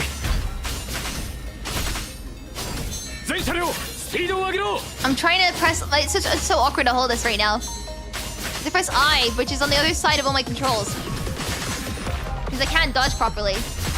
It's quite literally on the other side of my key. My hands aren't big enough for this! Stilled spring. Wind fair. I must find my rhythm again. I'm dying to this.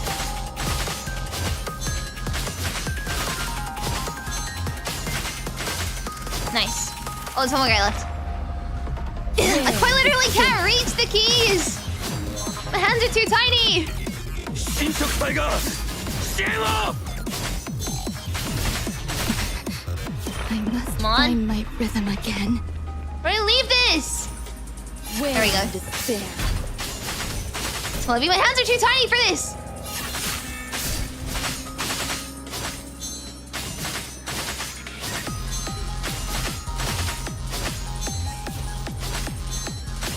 What? Is that it? Oh, one more left. Wind fair. I must find my rhythm again. Come on. Is that it? Yes! 気を Nice. つけろあいつはもう持たんこのまま駆け抜けるぞ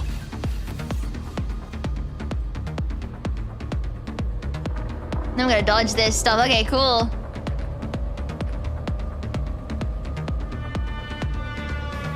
I'm an expert pilot driver.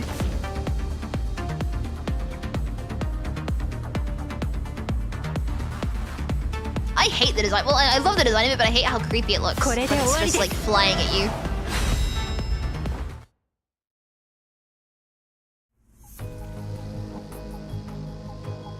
Hot-ass casing scattered across the floor of the carriage. The steel barrier, the machine gun. Oh, shoot.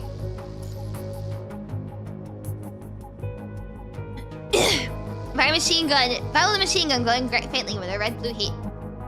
The battle against the infected mechanoids proves his new frame's absolute power, but it also raises doubts among Hanying's newfound companions. You've got impressive skills, I've seen it for myself before.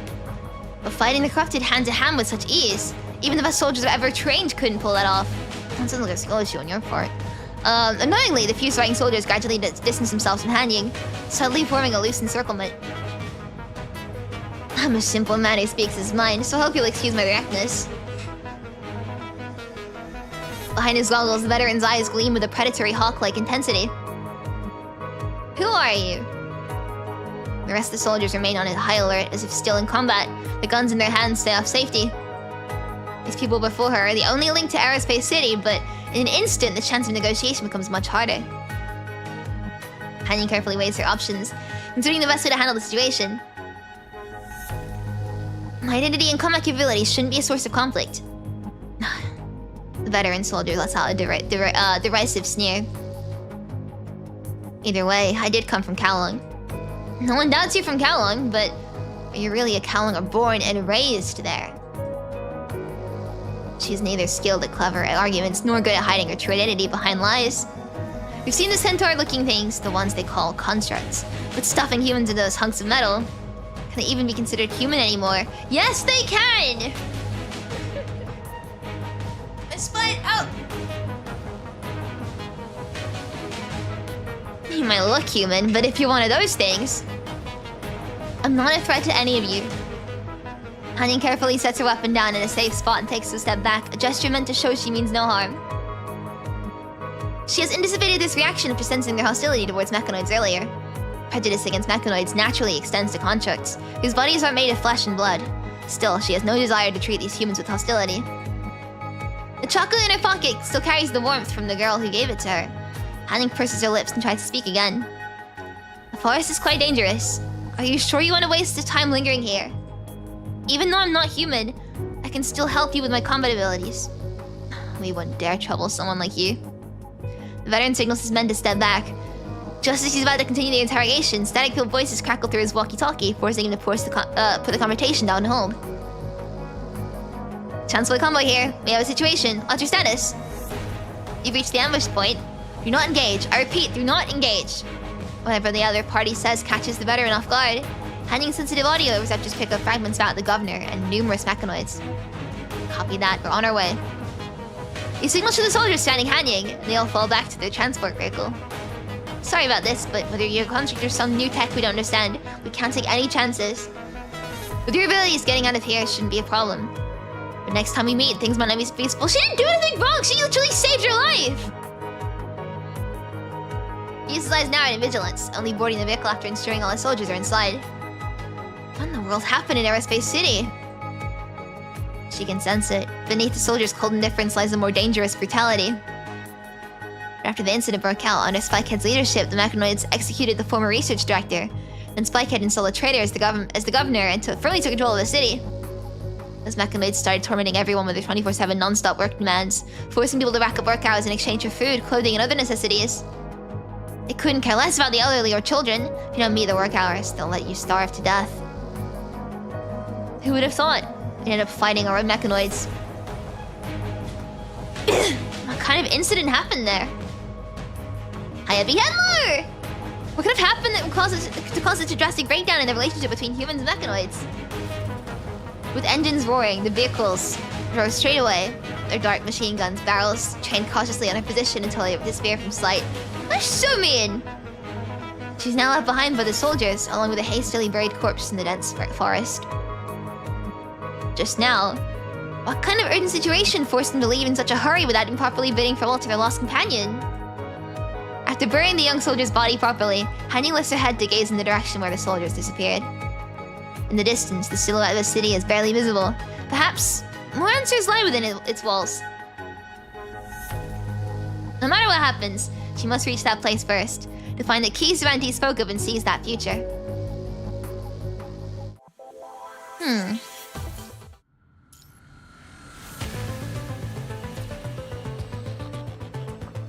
Oh, it counts now the story notes as well. I see, okay.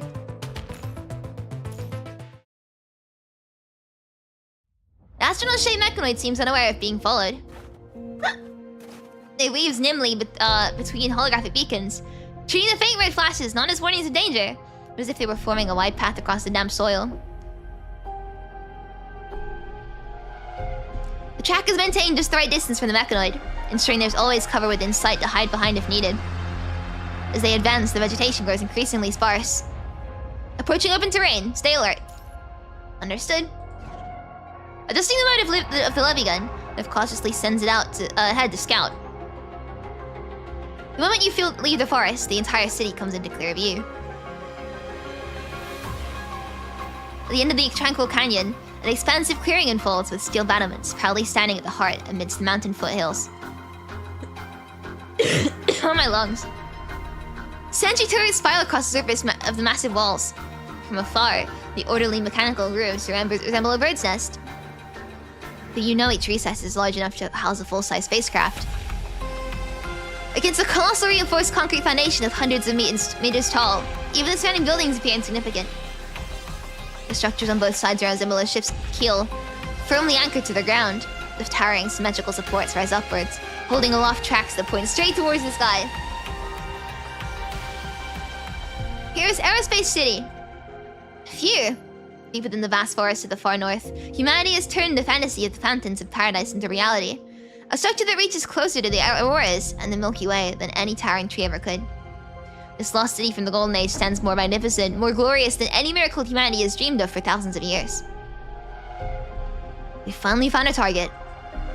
This open ground isn't suitable for stealth movement. Let's hold position for now.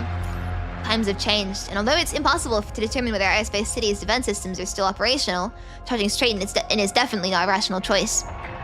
What is it doing? It leaves warnings. Your attention snaps to the front, where the mechanoid at the edge of the forest is starting to move. Is that a signboard? The mechanoid doesn't rush forward. Instead, it retrieves a stack of flat metallic plates, about half the height of a person, from its storage pack. After unfolding the support frame, it drives the spikes into the soil. Repeating this process, several metal plates are arranged into a low fence-like barrier, facing the forest. Raise binoculars to observe. Warning! Entering sentry turret range ahead. Do not approach. Each metal sign bears the same phrase, hand-sprayed in red paint, a far cry from the official warnings one would expect in a restricted area. It's probably meant as a message for the refugees. I suppose this is an act of kindness. If the city's defenses are meant to keep outsiders away, what's the point of these warnings? Could it be an awakened machine? We can't rule out that possibility, but we're too far away to tell for certain right now. At the very least, you can be certain for now that Mechanoid harbors no ill intent towards the refugees. Let's stow weapons and try to blend in as we approach. Are we sure it means no harm? Liv still appears to have some reservations about this risky approach. Rosetta's intel sources are reliable. Aerospace City doesn't discriminate against refugees. Besides, with Liv's combat powers as a backup, making a clean escape won't be too difficult if things go south. After making sure this holster is well hidden, you take a deep breath and step out from behind the rocks. You adjust your movements, trying to mimic the surface survivors encountered in previous missions. For a brief moment, you regret not making these acting classes. You might not take those acting classes at the World Government Association of Art. But the situation leaves no room for such distractions. Hello? Excuse me, but is it Aerospace City? The mechanoid stops its work and your eyes meet with the sensor cameras beneath its space helmet. Who are you? A deep, steady male voice speaks, perfectly matching what one would expect from a mechanoid. And yet something feels off. Shouldn't it be acting less like its kin and follows preset protocols? The refugees from the Arctic Route Union. Fighting broke out there again, and we heard there was still a city here. You speak cautiously while watching the mechanoid's reaction. Why are you asking me? Because we just saw you setting up these warning signs over there. We actually found our way here by following your warning signs. The display in the mechanoid's helmet flickers once, seemingly in approval of the answer. I am Dimitri. Hey, here's Dimitri! I'm Evie, and this is Liv. After the brief introductions, Dimitri moves towards you with measured mechanical steps. Follow me. It is not safe here. The sentry turret's fire control system won't recognize my signal, so make sure to stay close. The mechanoid must have encountered many similar situations before. His movements through the dangerous borderlands are practically practiced and graceful, as if weaving an intricate spell through familiar territory. Liv quickly updates Babylonia with your location and status before rushing to follow the mechanoid. As the other side of the forest, the twisted, winding hetero-vegetation gradually thins out, giving way to the birch and fir trees common to these northern latitudes. Left behind by the convoy, Hanying follows the road's direction through the forest. Hidden mines pose an expected challenge, but advanced sensors make it easy to avoid them. Aerospace City? Veronica? Could Veronica be the spiky-headed mechanoid they mentioned? And that transport crew? It seems wasteful for a resource-starved, isolated city to have all that soldiers' rifles loaded with armor-piercing rounds. The tense atmosphere doesn't match what should be a routine transport mission, and she cannot understand humans like those soldiers. Their indifference to a fallen comrade, the reluctance to even properly bury the dead, this isn't like any human she's encountered before. Is something wrong with Aerospace City itself? Or is it something else? Crack.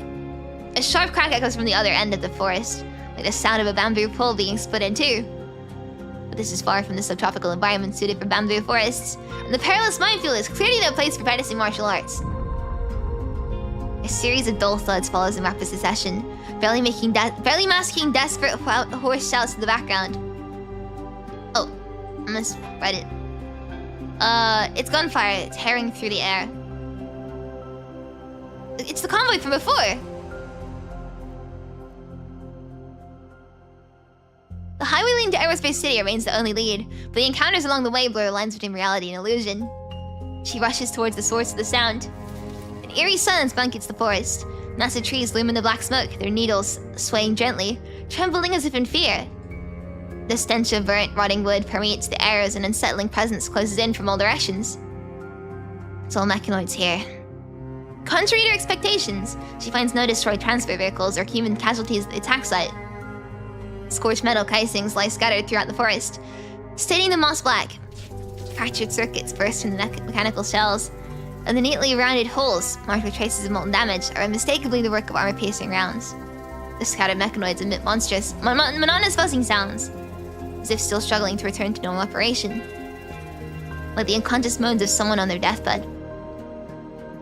Howling general-purpose autonomous machine, Tsiolkovsky Aerospace City. I'll get it right one day. She examines the inscriptions on the surface of the mechanoids, confirming the origin of the victims. Clearly, everything before her is the result of those soldiers' unleashed fury. That city is likely teetering on the brink of total collapse. Hanying surveys the place, searching for all potential clues. Despite the physical damage, the indicator lights on the elongated mechanical structure still flicker faintly, hinting at the thoughts that once pulsed through its processor circuits. Hanying moves. Hanying moves in for a closer look and suddenly realizes it's a metallic arm buried beneath the wreckage. At the end of the prosthetic limb, human skin is faintly visible, pulsing with a bluish tint. A human? After carefully moving aside the remnants of two mechanoids, Hanying finds an unconscious young man. Despite her utmost caution, the man startles awake. My head's spinning. This is the guy from earlier! Your external injuries aren't severe, but I lack the proper medical capabilities to treat you further. Please be careful. Your companions. She weighs her words carefully, while recalling her journey here. There weren't any soldiers dressed like this in the vehicle. Could he have come from another transport? The man opens his eyes and takes in the carnage around him. Lowering the hand pressed against his forehead, he turns to face Hanying. He seems to grasp the situation, though hint of confusion still lingers in his eyes. He looks cool! I suppose my companions are all dead now, but thank you anyway. I ask who you are? I'm just a passing rescuer. You can call me Hanying. She's unsure whether it's safe to reveal her true identity to the man. I'm sorry, Hanying. For you to see something like this. He clutches his temple as the wound there begins to throb with pain again. Can you move? You need to have that wound treated before it gets worse. It's fine. Let's head back to the city first. I can hold out until then. You two might be having a slight moment. What do you mean by that? What's the issue? It's fine on my end. What's the issue for you guys? Battle just now. Besides the person before her, there were no other humans remains at the scene. Because of me, these mechanoids were all my guards.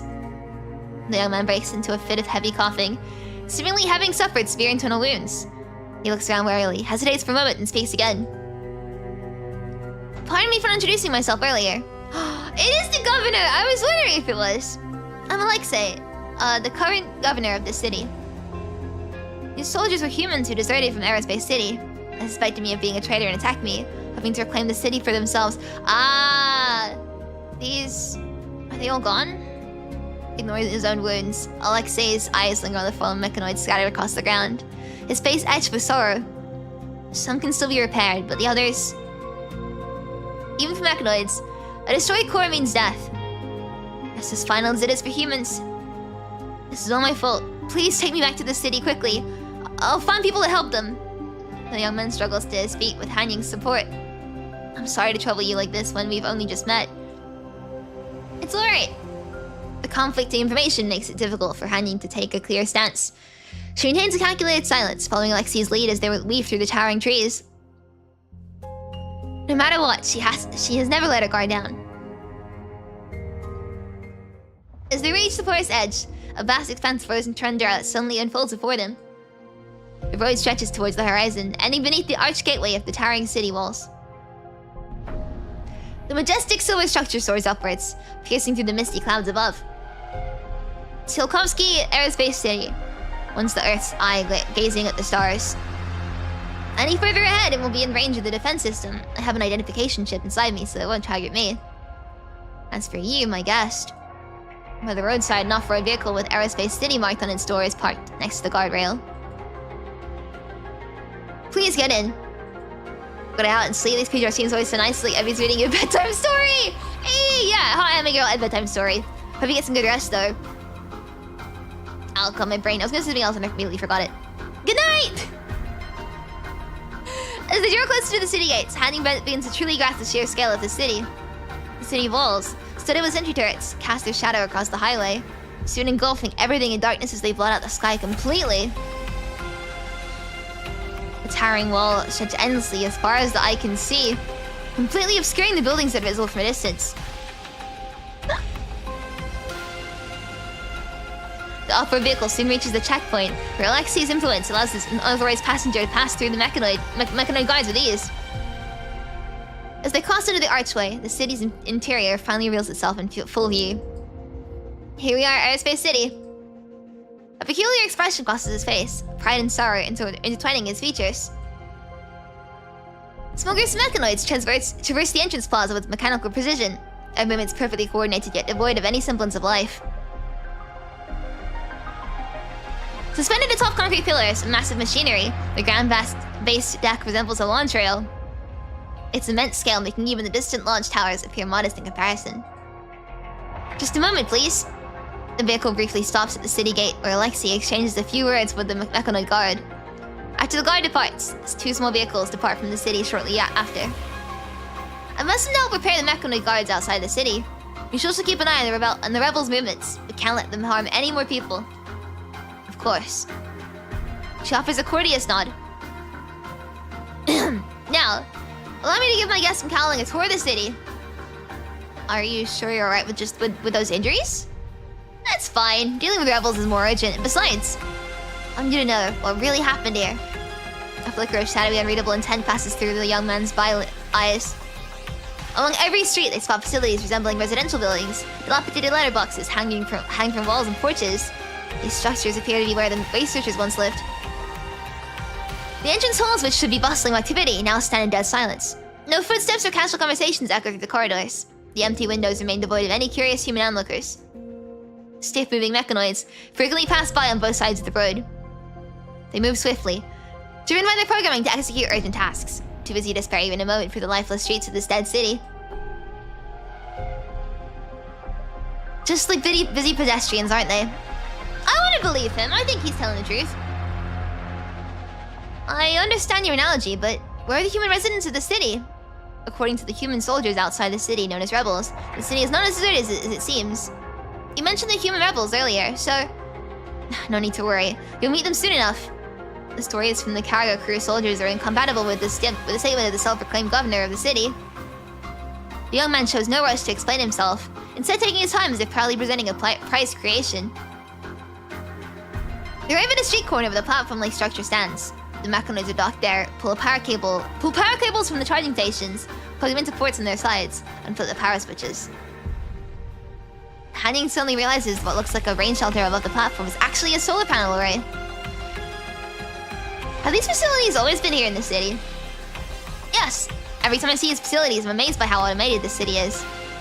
Those who gaze at the stars despise nothing more than the gravity of mundane daily life. That's why it's only natural to leave the menial tasks to machines. It's a shame I was born after the calamity. I never had the chance, like my predecessors, to devote myself entirely to scientific research. How are things in Kowloon? Sending a consort like you to reconnaissance. Are they planning to reclaim Aerospace City? Alexei throws out the question with nonchalance, adopting an air of casual conversation. Kowloon has no such intentions. We just heard some news about Aerospace City from the outside world and came to check in on its condition. Though this deduction isn't entirely accurate, Hanying finds herself secretly impressed by Alexei's keen observation skills. As you can see, your secret won't cause any panic around here, so you can relax. A derisive snort escapes from his nose. So tell me, What exactly happened at Aerospace City all these years? Hold on now. Let me tell you a story. As they turn a corner, he fixes his gaze ahead and slowly begins to speak. There was once a professor who gathered all the students in his institute into the plaza one morning. Is this a story about the past of Aerospace City? In a way, yes. But for now, miss, just treat it as a story being told. The students discovered the lawn covered with orange markers, dividing the entire field into neat, dense squares. They exchanged puzzled looks, wondering what the professor could be planning. After everyone took their position in the designated squares, he addressed the students in the center of the front row. If I give you a number that starts with 1, relate to the person on your right. If it starts with 0, relate to the person. Oh, it's binary. They're basically turning the students into binary edition. If it starts with 0, relate to the person on your left. For numbers starting with 1 and 1 is 0, 0, pass them to the person behind you. Everyone else should follow the same pattern. Sounds like a pretty straightforward math game. Indeed, the sounds of numbers being called soon filled the entire field. The students had no idea what they were doing. 2 hours later, exhaustion had set in. Many students were sitting on the ground, some even lying down. They only engaged their minds briefly when it was their turn to relay a number. Finally, an exhausted student carelessly passed a number starting with 1 to the person on their left. Then left the field in frustration. I see the game's over. But not in the way the students thought. He let out a contemptuous laugh. The next day, the smarter students asked the professor if they had been practicing binary compilation the previous day. However, they thought the numbers were complete gibberish. The professor did not answer, but instead smiled and said in a sentence in a foreign language. Great works are built by countless affects. No one understood, so he translated the sentence for the students. The professor announced to the students the binary code they'd ultimately produced the previous day was exactly that foreign sentence. Effect sounds a bit odd here. Maybe it should be another word instead. But their first reaction was one of shock. None of us understood that language, yet we still completed the translation. The professor smiled and asked, do you still think your past selves from yesterday became participants with independent thought? I believe one of you made a small mistake. He added. That phrase was actually meant to say, talk about efforts. He turned and left the classroom.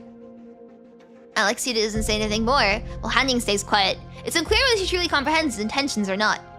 The governor leads his guests through the lifeless streets into what appears to be a plaza. Before they know it, they find themselves directly beneath the concrete base. Even when they look up, they can barely see the edge of the launch track at the top. Alexei brings the vehicle to a stop. Look! These are the foreign inscriptions imposed upon Aerospace City.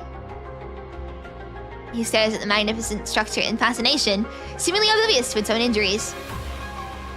Ever since entering the city, it's as if his wounds have been healed by this place. He eagerly shows Hanying around this magnificent fortress, his enthusiasm evident in every gesture. I love this kind of aesthetic, man. These big open areas and stuff with like these sort of futuristic shit. I just love these aesthetics in games. Looks like a takeoff runway, but this one's built with spacecraft the size of heavy starships. Suddenly recalls the Project Arc file she once read in the Great Tower's database. The fusion-powered Dawn 3 spacecraft launched from platform A31 of Aerospace City after completing its assembly at the International Space Station. It gradually accelerated to near light speed, venturing into deep space beyond the solar system. However, the Vanguard ship built by the Church was far more massive in both size and mass. With the space station long destroyed, there were no orbital transfer stations left to use. To make the Vanguard ship break free from the constraints of natural laws directly from the surface, a launch method of equal magnitude was required. And back then, what they planned to use was a magnetic accelerator track for spacecraft. Calong's codename for it was Bifrost. That's why it's called that! Okay. The researchers who relocated here carried out the Science Council's will, even as the world outside turned upside down. Even as their dreams of reaching beyond the atmosphere faded into delirious whispers. They continued their accounting game without understanding its meaning. You see, they are no different from the students unconsciously playing the role of computer components. Ending the game is an act of mercy, especially for the mechanoids who've been playing along with them. We've given Bifrost a new meaning, in a much more efficient way. Several transport vehicles are parked by the garage beneath the base. The drivers, shoulders slumped with exhaustion, hop down from their cabs and call out their companions in cargo holds to begin unloading. This is the first time Hanying has seen humans since entering the city. Our cargo containers bear no markings, but they clearly are from within the city. Their shapes are too random and too disorganized for a city built on standardized modular components. Yet these transport vehicles are identical to the one that carried her incubation pod. This means the key is likely hidden among these cargo containers. While mechanoids are confined to this city due to the punishing virus outside, humans remain unaffected by the virus that rages through the circuits. See? A perfect division of labor. They don't seem satisfied with that. Their discontent is understandable. Give the starving bread today and they'll demand steak tomorrow. Well, all the mechanoids want is a charging station. You can still be friends with them afterward. The governor appears completely indifferent to how his fellow humans react. Indeed, the workers maintain an understanding silence. Some occasionally cast surprised glances at Hanying, but quickly suppress their curiosity. Is this what you meant by it? The new meaning of Bifrost? Just endless labor to wear down human will? Of course not. This magnetic accelerator track for spacecraft, Kowloon's Bifrost, its purpose extends far beyond just that. He repeats his previous statement. As for the rest, I'm sorry, but I cannot disclose any more details. Everything he encounters thus far has been nothing short of bizarre. There are no awakened machines in the city, and even Alexei, despite his composure, seems more like a masterfully crafted decoy. The machines have already established their dominance. So what is the purpose of continuing to allocate resources to Bifrost? Could this all be her doing? As the vehicle turns another corner, she notices a massive dismantling device fixed onto the wall at the center of the base pillar facing the plaza. The dark brown bloodstains on the grey-white stones and iron walls are a jarring sight. She recalls the only mark the time left on her own frame, the way the lone ship contained its passengers. But even the brutality of million-volt currents feels tame compared to the cruelty of the instrument before her. Any functioning system requires rules to sustain itself. Noticing Hanying, oh, this is gonna be like public executions and stuff, isn't it? This is gonna be what's used to execute. It wasn't Leonard. It was like Leah. What was it again? It was like Leon something. Noticing Hanying's expression, Alexei. It wasn't Leonard. It wasn't because I remember it specifically wasn't that because I thought it was. I thought I was trying to use it. It was Leonid, that was it. Alexei explains with calculated indifference. Also, I'm getting really bored. 1 second.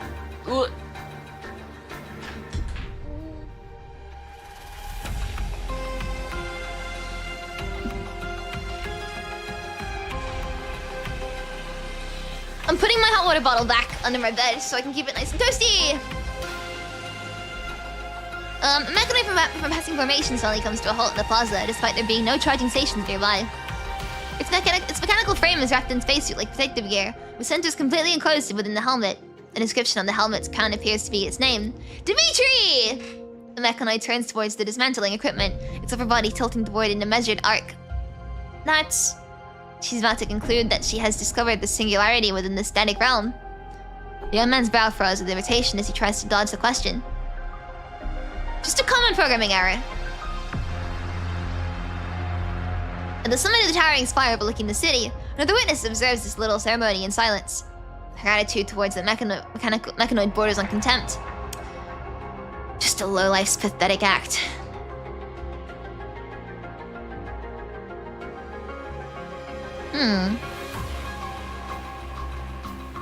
The eye-catching mechanoid slowly retrieves a withered branch and places it on the disassembly station's control panel.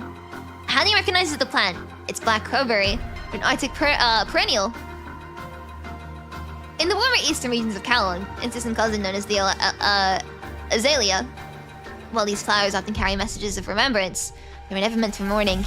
Yet here, perhaps there's no other choice. She poses no threat. No need to waste your time on her. I'll handle this personally later. Come see me. The governor cuffs his ear and forces his features into an awkward smile at Hanying. I have matters to attend to. I'll take my leave now. Feel free to use any repair stations and equipment you find in the city. With that, he turns and leaves the plaza. Hanying no longer needs this negligent guide either. She has found him a crucial lead. Previous hanged man must have truly died, but there are likely far more awakened machines in the city than anticipated. There's no time. As Hanying passes through the empty streets, she performs an infrared scan of the buildings. While these tomb-like structures appear as coldly masses in the readout, the walls conceal countless heat signatures matching human silhouettes. If guns and firearms could be detected as blurred crimson shapes too, there would hardly be any blue left to see. How can the governor simply turn a blind eye to all this? The seemingly lifeless city stands on the brink of being devoured by hellfire. She must find the keys from Auntie Skoka before everything comes to pass.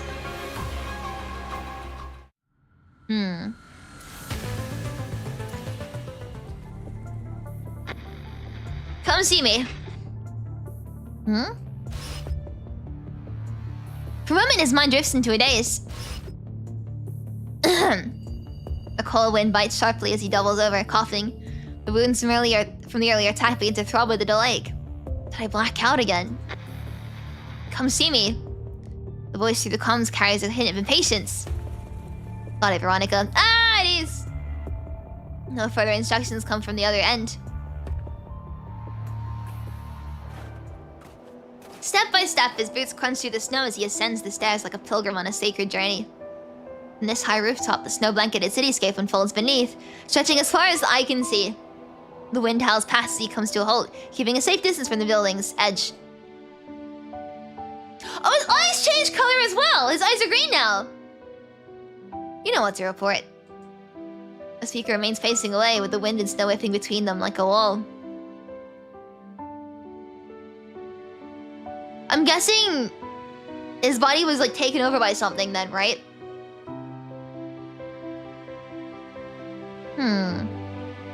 Humans continue to sow chaos here and there as usual.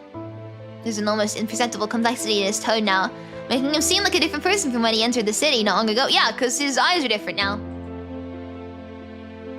But I haven't heard anything about that usual chaos requiring you to leave the city but yourself. The woman on the rooftop turns around, her stern expression as frigid as the winter air around her. You're hurt. What's the humans is doing? Alexei turns his head, revealing several distinct bullet holes and scratches on his mechanical arm. His hand instinctively tightens around the mechanoid's memory units, something he's been desperately trying to protect. Got it, sorry. It's just a scratch. Only the prosthetic part was damaged. Wandering into a crossfire zone for no reason, but you're trying to get yourself killed. I was just trying to bring back some deactivated mechanoids in that area. You know, I am the best mechanist in the city. My kin had to sacrifice themselves to protect you. I'm sorry, I didn't expect those rebels to show up. I managed to preserve their memory units, though. If we can just connect them, this is all you have to offer is your explanation. Veronica.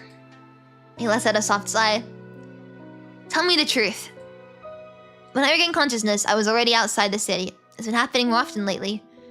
Maybe it's the rejection of the mechanical parts. You should have learned your lesson by now. This isn't the first time. I'm sorry. I will... Before we can finish, Veronica's features hardened, evidently displeased. It won't happen again, Veronica. When I snapped out of it, I was already in the city with that person from Kalong. Given how tense things have been, I shouldn't have... Hold on. Veronica's motions for Lexi to hush. Turning her head, she listens intently, her features sharpening with renewed vigilance. It's happening again. The faint sounds of gunfire drown in the relentless howling of the blizzard. Wait for me at the administrative hall. She turns and strides towards the source of the gunfire. I can't go on like this, Veronica. Both humans and mechanoids have suffered for far too long in this endless cycle of conflict. The increasingly frequent clashes have only served to prove that. Now the sound of gunfire rings out dangerously close. You see it now, Lexi. This is what your beloved fellow humans are truly like. Chaos erupts in the streets as the once orderly mechanoids start to flash warning lights, electricity crackling through the metallic frames. Humans wielding makeshift weapons emerge from the shadows ready for confrontation. Head back to the administrative hall and tend to your wounds. I'll handle the situation here. Don't worry about that cowling person. I'll take care of her myself. The female mechanoid turns around and leaps off the rooftop.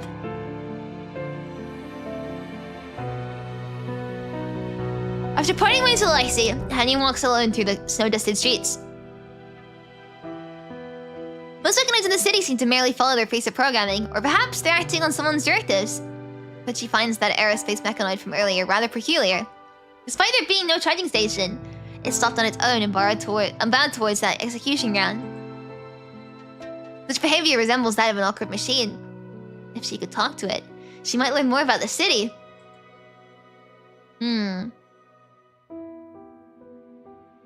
She's in dire need of compounding the city and locating the key left behind by the sage. She glances back to where the aerospace mechanoid had previously stood. Yet the space now lies vacant. It left, but the dispersed footprints speckle the snow-covered terrain akin to droplets of ink, trailing off like an ellipsis. Following the prints in the snow, she weaves through several alleyways. The shadows cast by buildings diminish steadily as the footprints meander across the uneven landscape, ultimately vanishing at the brink of a hill. A sharp scent of rust cuts through the air as she realizes the rugged terrain is not that of a hill, but rather that of a graveyard. A mechanoid graveyard. Rusted steel beams lie entangled beneath the thick snow, masquerading as an ordinary hill. Mechanical limbs protrude defiantly from the snow as wandering mechanoids scavenge for compatible parts, collecting, installing, discarding, endlessly repeating this desperate cycle. Is this the only way they can repair themselves? Will we meet again? Pulling the voice, she looks over to find a mechanoid who, instead of using the debris for self-repair, is rearranging the fragments in the shape of another mechanoid atop the ruins. We promised. No matter well assembled, a shell without a core will never move again. The mechanoids seem to refuse this reality, stubbornly fitting parts into shells. Like a silent prayer, their signal lights flicker on and off, again and again. There won't be any response anymore. We promised. Will we meet again? The little mechanoid buzzily repeats its task with mechanical precision. An overwhelming wave of sadness suddenly engulfs her. She feels as though she has become that empty shell herself, forced to witness her kin assembling her over and over, endlessly waiting for her return. Such endless waiting must be so painful. Synthetic tears trickle from the female mechanoid's eyes as she sits down gracefully in this falling snow, slowly raising the instrument in her arms. May this melody bring you some solace. Her fingers gently pluck the strings, the melody flowing into the distance. The mechanoids, captivated by the music, slowly gather around her like children listening to a bedtime story. The falling snow envelops the mechanoids in a frosty coat. Through the misty veil of snow, she notices their signal lights no longer flickering in the distress. Before she knows it, the small mechanoid wandering through the graveyard have all gathered around her, appearing from every direction. Are you feeling better now? Instinctively, she reaches out to pat a mechanoid's head, seemingly unable to grasp such complex words. It simply blinks at her in response. Thank you. Aww! You are human. Please follow me. The mechanoid moves towards the place where it previously assembled its companion, pausing occasionally and glancing back to ensure Hanying is keeping up. You are a kind human. But here human, not safe. Please follow me. Sensing the mechanoid's intent to lead her somewhere, Hanying follows along. This is... The path gradually levels out and scatters footprints appear once again in the snow. Her enhanced optical senses quickly discern the footprints. They belong to the mechanoid from the Foundation Plaza earlier. Dimitri! Here's Yulia! Where have you been? I went to the Foundation Plaza. Is it nearing that time of year already? Thank you for always doing this for me. She glances at her wheelchair, a bitter smile crossing her face. Miss Yula, no thanks are necessary. I was also paying my respects to my kin. The distant rumble of gunfire draws closer, and Yulia's smile fades, her expression turning grave. The clashes between humans and mechanoids have been getting more frequent. The city hasn't known peace for a while now. The girl remains silent, seemingly waiting for something. Dimitri's shoulders slump, his small frame betraying a hint of resignation. I got it, sorry. I'll try to stay inside as much as possible these days. I don't mean to blame you. Having received his promise, the young girl breathes a sigh of relief, her tone growing gentler. You don't have any combat capability. It's dangerous for you to get involved in conflicts. And... She glances towards a corner of the factory where a figure in pale pink bruises herself. Oh, busies herself. Amidst the bustling crowd. I don't think we can take in any more guests here. Another case of pipe. Wait a second! Wait a second! Another case of hypothermia. Thank goodness I brought extra portable heat sources. Katina, your wounds are still worsening. This treatment might sting a bit. Thank you. I didn't know you had such impressive medical skills. Could you please take a look at this kid? He won't stop crying and I'm worried he might be sick. Of course. He seems to have a fever too. Do you have any extra clothes? Under Liv's gentle care, the child stops crying, settled into another small bed in the corner. Miss Eula, those 2 refugees are helping us. Those 2 aren't refugees, Dima. That woman with the white hair is a construct. Despite their attempts at disguise, Yuli recognizes the hair clip on the woman's head for what it truly is. An Ember device. This is something you taught me yourself. Being one of the few awakened machines in Aerospace City, Dimitri naturally acquired some minor privileges after Veronica assumed control. With these minor privileges, he obtained access to additional information from the outside world, which he shared with the young Yulia back then. There are many constructs taking refuge outside the city, and this lady is helping us. I wouldn't deny that, but she and her companion possess power that could pose a threat to us. You have to look out for yourself, Dima. You can't always count on outsiders' goodwill. I know how attentive I suspicious individuals, Miss Yula. Today, Governor Alexei brought a strange visitor with him. After he left, she tried to talk to me, but I managed to lose her in the graveyard. Yuli gives a slight nod. Out of the corner of her eye, she notices the construct has returned to her companion's side. Everything has been taken care of, commanded. You were tried, Liv! I never imagined the situation in Aerospace City would be like this. Neither did I. Initially, you would imagine a city occupied by mechanoids to be similar to Constellia. Sparsely populated yet orderly. However, upon entering Dimitri's sanctuary, you were taken aback by the actual living conditions of the humans here. Medical supplies are scarce, and people are displaced. According to the locals, only humans deemed innocent by the mechanoids can secure employment in the city that offers enough to survive. Any response from Babylonia? The military's latest order is to proceed with our investigation.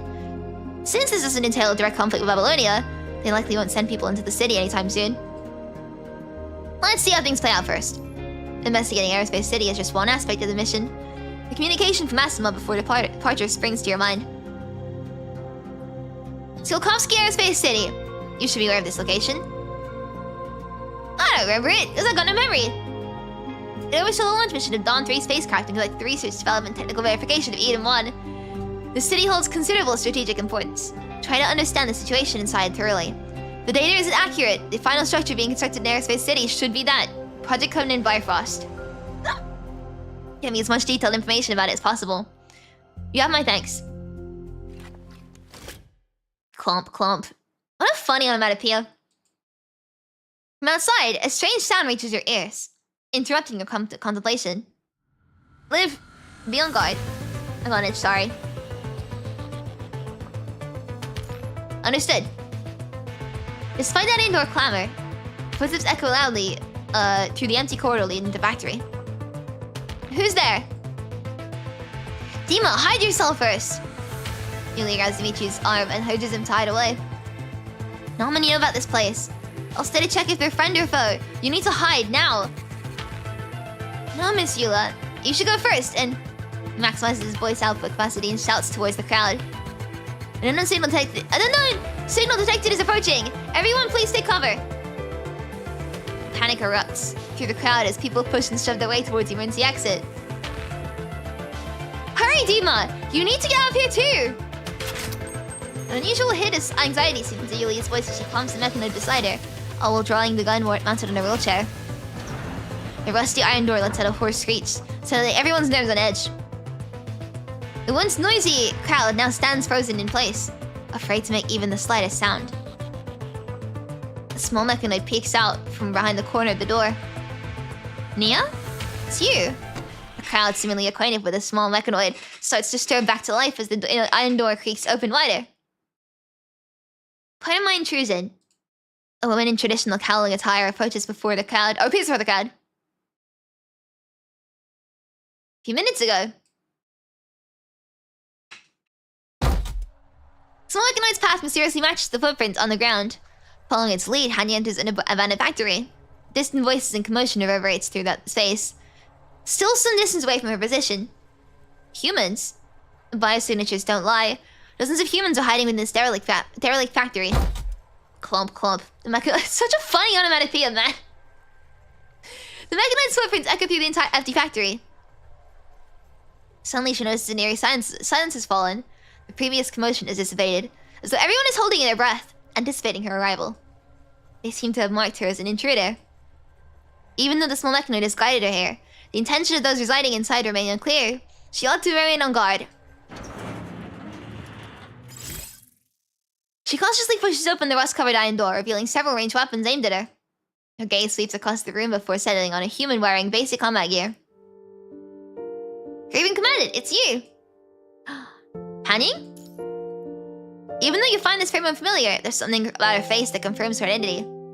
Oh, you remember me. How wonderful. Mechanic scenes from that time flow back into your memory. The mechanoid named Schultz appeared suddenly and attacked Hanying, who was supposed to be his comrade. Only when her vital fluids flashed out did you realize the truth. She wasn't human at all. Even though you have only met once, her gaze toward you somehow exudes warmth and tenderness. Perhaps there's another reason for this sense of familiarity. The memories have grown too hazy to recall. Hanying? Do you know each other? I apologize for showing up uninvited. It's rather presumptuous of me. I came here in search of a friend I lost contact with long ago. Back at that plaza, I saw one of my kin, so I followed them here, hoping to ask if they had any information about my friend. That's impossible. My tracks should have disappeared at the dumping ground. Sensing no hostility from Hanying, the mechanoid hiding behind the wheelchair cautiously peers out to look at her. I did lose my way at the dumping ground, but then I ran into another fellow mechanoid there. This is... thank you, right? The tiny mechanoid emerges from beside Hanying's feet, speaking with a stutter. So you're the one who brought her here. Miss Eula, this fellow mechanoid named Hanying appears to mean no harm. Nia has told me everything that happened. Eula lowers her hunting rifle, yet her gaze remains wary towards Hanying. Humans rarely refer to each other as kin precisely because the word is too simplistic to capture the complexity of human nature. This hideout has always been secluded. Whether I welcome you or not hardly matters now that you're already here. She closes her eyes and wearily turns her wheelchair halfway around, silently accepting Hanying's arrival.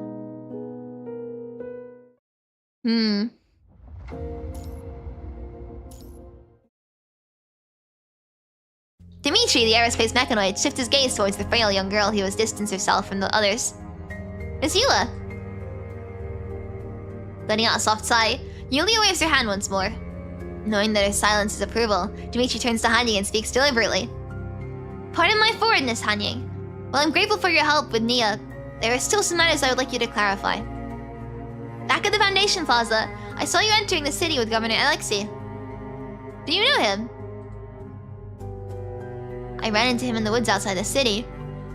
It appeared that he had recently been attacked by humans, protected by mechanoids at the time. Then I came to the city with him.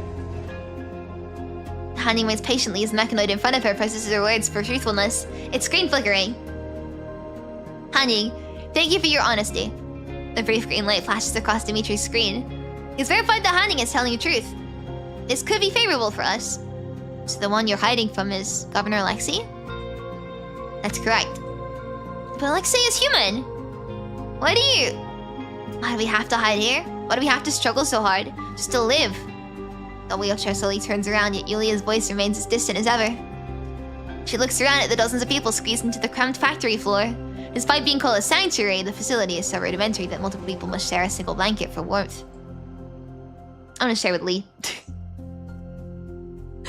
Where is Lee? We can share a blanket. Though Alexei is human, he bears the label of machine, which is why he's targeted by humans but protected by mechanoids. He's nothing but a puppet, manipulated to maintain the facade that humans are still in charge of Aerospace City while acting as a convenient intermediary between mechanoids and humans. The one we really need to stay clear of is the true ruler of Aerospace City standing behind him, Veronica. Veronica? You know her. Yuli fixes Hanying with a piercing stare, her hand resting readily on the holstered gun at her side. Is Veronica the friend you've been looking for, Hanying? I'm sorry. I never expected things would turn out like this. To be precise, I never actually met her. Only know her by name. She arrived here a long time ago to search for one of our kin. After reporting their death, she was never heard from again. The place where I lived suffered turmoil. When I ended up in this area by chance, I heard some news about her, so I came looking. Little did she know that Veronica was directly responsible for the uprising in Aerospace City. After scrutinizing Hanying's expression, Yulia gradually lets her guard down. Mechanoids don't lie. While they may sidestep certain subjects or employ awkward evasion tactics, they don't lie. This fellow mechanoid of yours has managed to overthrow the entire regime of Aerospace City and set up mechanoid-led rule all by herself. Since then, there have been minor skirmishes between humans and mechanoids. However, today's direct attack on Alexei, while Veronica holds authority over the city, is nothing short of a blatant provocation. As the conflicts keep escalating, things are only gonna get tougher from here. Dima, we should start getting ready to relocate to another hideout. Understood, Miss Eula. And sleep now. Good night, Evie. It's always good to see you having fun and interested in the story. My support. Thank you! Hope you get some good rest. I'll be able to sleep well tonight. In the UK for me at the moment, it is so cold when I try and sleep at night. Like I can never fall asleep. I have to be underneath so many blankets now. Like oh god, it's so cold. But I can't sleep without a fan on, so I have to turn the fan on anyway, then it gets even colder. Hopefully you can sleep easier than I can. By the way, Hanying, I found the other mechanoid Veronica was looking for. Is it SDC-39? Yes. In the Great Towers database, to come across it, SDC-39. The idea of the former hangman.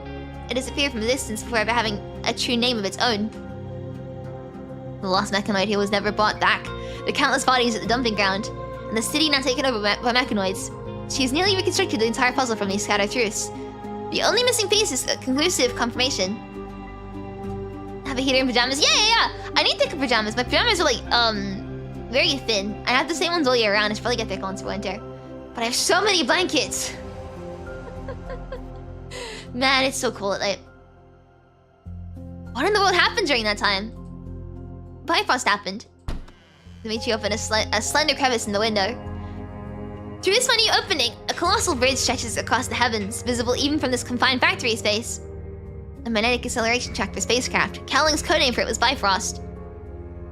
I see someone has already told you about it. It's a magnetic acceleration track designed to boost spacecraft launches more efficiently. A remnant of the Golden Age, built to pave the way to the stars. Back then, humanity saw the starry sky as heaven itself. That's why this magnetic track came to be known as Bifrost. Solacetune Aerospace City, or the Slavsky Launch Center, was as it was also known, was built under the supervision of Dr. Tsiolkovsky. Right from the start, a multitude of mechanoids were stationed here to manage a majority of the miscellaneous... What a tongue twister that is. A multitude of mechanoids were stationed to manage a majority of the miscellaneous tasks. So many M sounds. They were ideal for preserving confidentiality, never divulging details about ongoing research projects, diligently executing their duties with steadfast devotion. As per Dr. Tsiolkovsky's request, Dr. Landau, who was then based in Kowloon, supplied the AI systems for the majority of the mechanoids in the city. A final test. Beep! Initialization patterns dance across the screen of the small astronaut mechanoid is prepared to power on for the first time. Please repeat the following sentence. Ow, I can't sit still today! But, oh,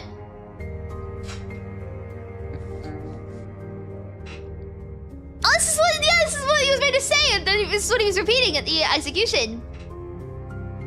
The Earth was small, like blue, and so touchingly alone. The Earth was small, like blue, and so touchingly alone. Source, Alexei Leonov. You're still as amusing as ever. Professor. Before Landau could give the little mechanoid in front of him a name of its own, he hurriedly stood up. You finished calibrating this batch of small machines, right? Care for a drink? Yes, they're good to go. This is the final batch, but Professor, we're still on the clock. Aren't I the one footing the bill for your paycheck here anyway? Come on, there's a drink mixed by the mechanoid that really hits the spot. It's right in, feels like we're calling a city named after, me myself. Sharing a laugh, the two made their way out the door. The Earth was small, like blue, and so touchingly alone. SDC-39, you're repeating the same sentence again. During the outbreak of the punishing virus, SDC-39 swiftly exhibited unusual intelligence after being inspired by Sage's murals.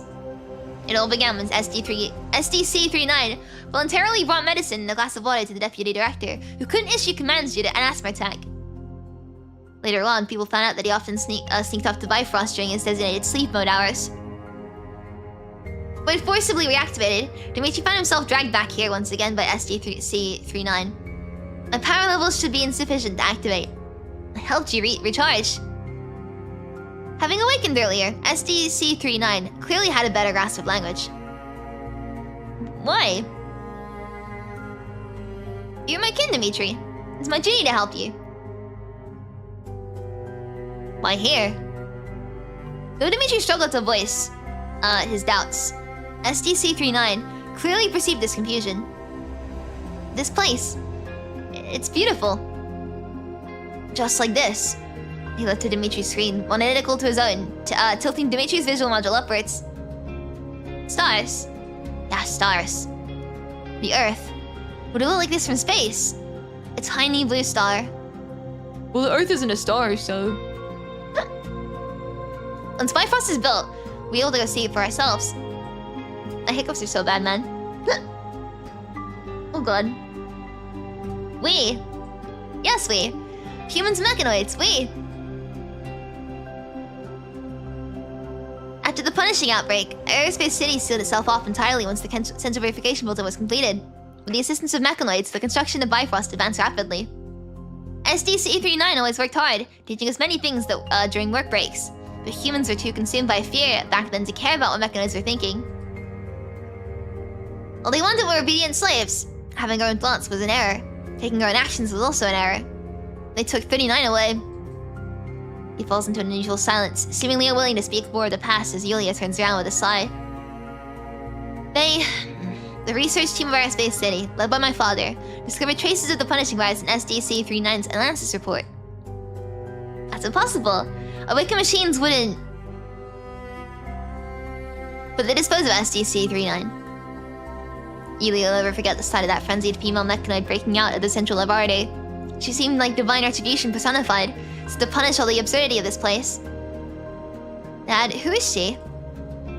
Be quiet. Yulia, with her mouth covered by her father, was shoved into the storage room of their home.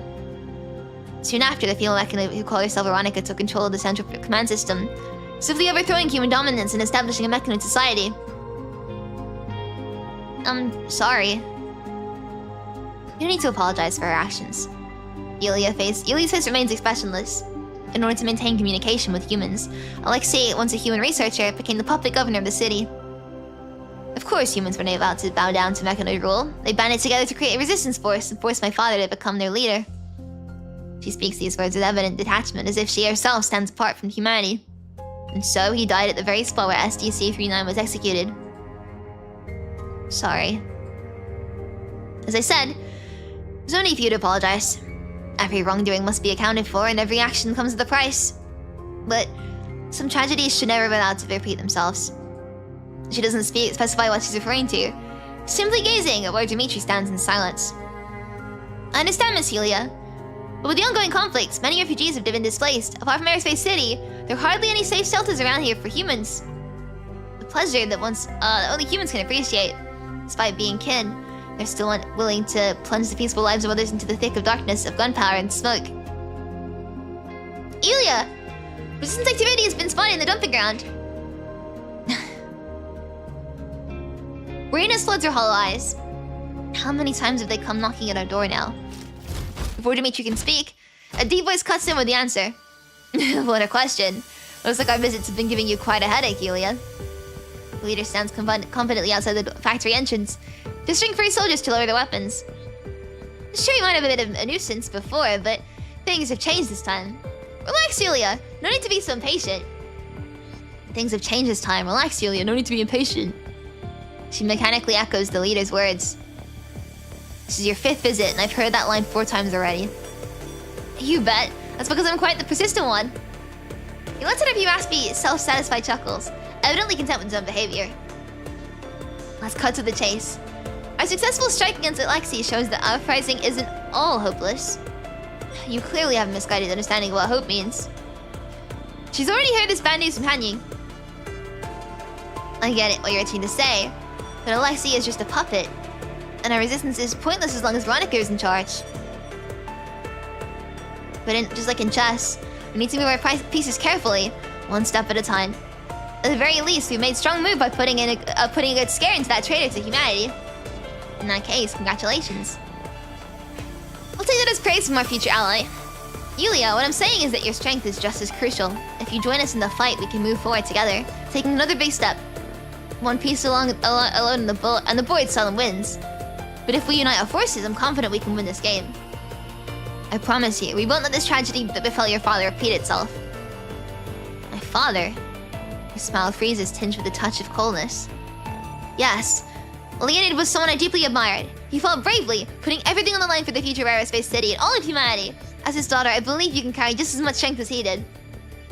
This noble cause of yours was exactly what pushed him into the limelight, causing his miserable death at the Foundation Plaza. And now you expect me to join forces with you using the same old rhetoric as back then? What a shame, Yulia. For I thought you turned us down before, simply because we hadn't shown enough promising results. But even if you refuse to join us, do you honestly believe Veronica will let you off the hook? Now that we have attacked that traitor, she won't allow humans to live peacefully in Aerospace City anymore. Wake up and face reality! You're threatening me.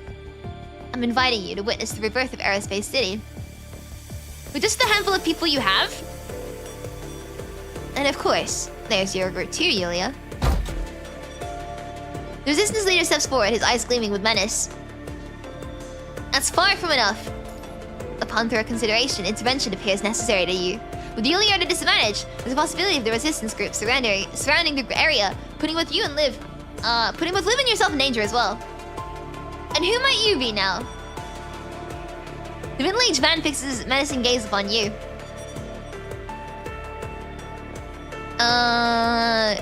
Task Force is scary. And with the Task Force squad of Babylonia, after checking credentials, the man speaks again. No skepticism still lingers in his voice. Babylonia? The high and mighty showing up here? Surprising to see you mingle with us refugees. And what brilliant insight do you have to share? Your strength is not enough to stand against the mechanoids of Aerospace City. Apart from Veronica's combat powers, the refugees armed with these rudimentary weapons would likely be torn apart by mechanoids long before they could even reach the central district. That's true. Even with your armor-piercing rounds, there are far too many mechanoids. Oh, so you're here too? Then you must know what these mechanoids have been forcing us to do. Working around the clock. Forced to battle the hetero creature. And if we fail or even slightly short of demand, they'll cut our dinner rations. Or demanding materials, they'll cut our dinner rations. Well, I guess none of this concerns you in the slightest. Whether you're a girl from Kalung, or the high and mighty from Babylonia, his issues are probably beneath your attention, right? He lets out a few derisive chuckles. What if I told you that the spiky-headed witch's targets aren't limited to just Aerospace City? Would you still stand idly in that case? You mean Bifrost? As expected about I can't English. As expected of a Babylonia officer. Sure, it's a magnetic accelerator track, but no one ever said it could only launch spacecraft. I'll be frank. I've heard that Veronica plans to activate Bifrost and launch a Vanguard fleet to strike Babylonia. Just as I thought. Liv? Is it the comms? Yes, command it. Since entering the city, our communication devices have been experiencing significant magnetic interference. I can't English today. Causing us to only receive intermittent signals. It must be because the magnetic acceleration track has started charging up. Ready to discuss collaboration now, Yulia? Yet Yulia remains silent. Seemingly still hesitant. Unfazed, the leader shifts his focus to you. I keep hiccuping. What about you folks in Babylonia? For the esteemed officer of Babylonia, I suppose I can elaborate a bit more on our plan. Bifrost runs on a cold fusion reactor. If we can seize it, Bifrost will naturally lose its ability to charge energy. The centrifugation filter in the city has been working fine. In this godforsaken place, even that damned virus can barely survive. Once he drives that spiky-headed witch away, we'll find a way to blow up that damn bridge. You can go your way, and we'll go ours. You're planning to take the reactor by force. This is the most efficient way to shut down Bifrost, obviously. The bridge has no alternative power source, and those metal freaks have reinforced its structure. Taking over the reactor is our only option. If the clash gets out of hand with the reactor, nothing comes without risk. And here, we can only choose the lesser evil. Or would you rather watch them strike Babylonia with using Bifrost? There's clearly a third option. Maybe we can still talk things out with Veronica? Talk things out? You're human too. She won't offer you any special treatment simply because you're not a local. Not everyone has the luxury of talking things out with her, like that traitor Alexei. Even having one human puppet is too many for her, let alone more. I want to have the luxury, but your gaze locks with the cowl-garbed mechanoid. Well, no official alliance has been established, an unspoken understanding appears to pass between the two of you. I don't buy these diplomatic games. The only thing I believe is armed backup. I won't stand to see another traitor to humanity in this city. But a military operation to shut down the reactor is a failure rate of 73.23%. In these few days alone, numerous lives have been thrown into suffering. Many humans and mechanoids have died because of your resistance. The city is too small for a real war. And our hearts just as small with no room for grand notions of peace. All I know is how it feels to work yourself to death, only to still go hungry. All I know is how it feels when the mechanoid guards cut our rations for failing just 500 grams short of the daily recycling quota. All I know is how it feels to watch a young recruit die before my eyes, barely days after she joined. I just want to drive Veronica out and take back the city that's rightfully ours. That's my answer. That's my sincerity right there. Now it's your turn to show some real sincerity. Bifrost charges in phases. Once this phase ends, the magnetic interference will disappear. That's when you can reach out to Babylonia for reinforcements. Don't wait until it's aiming at Babylonia to regret your choice. Drawing his weapon from its holster, the resistance leader turns and walks away in silence. His followers close behind. His silhouette creates a striking image against the backdrop, like something straight out of an action movie. And in his mind, he envisions himself as the hero who can move mountains and change the tides. With bullets as his light, he shall shatter the darkness and deliver salvation. Boss, why are you being all nice and saving those Babylonian bigwigs? Even if we shut them down, even if we shut down the reactor, it wouldn't change the mechanoids' hold on power. If anything, they'll just come on down on us even harder. And they claim that they're from Babylonia. Regardless of which force they belong to, Babylonia won't stay quiet once they activate Bifrost. I'm unsure about that person's identity, but once we pull in Babylonia's reinforcements, they'll be in this whether they like it or not. Do you really think they'll just stand back and watch Aerospace City fall to mechanoids? When the time comes, we'll wipe out all these mechanoids in one fell swoop. Dimitri, Veronica, all of them. This place must be ruled by humans. To hell with those cursed supplies for that damn bridge. How's the collection of supplies for Bifrost going? We still need 43.89% more to meet the required fuel supply. Additionally, we're still missing some composite materials. The last batch helped cover some of it, but we're still short about 20%. Send out the cargo teams to search for more. Yeah, only by activating Bifrost can Aerospace City truly make its mark in the world. When that day comes, this place can shelter all mechanoids. Just like the Church of Machina you once told me about. Only with enough military strength can we stand on equal footing with humans and make our voices heard. I'm playing Pidgear? Yeah, I'm playing Pidgear! The few mechanoids figure vanishes into the blizzard. Oh, we're only 7 down out of 17, okay.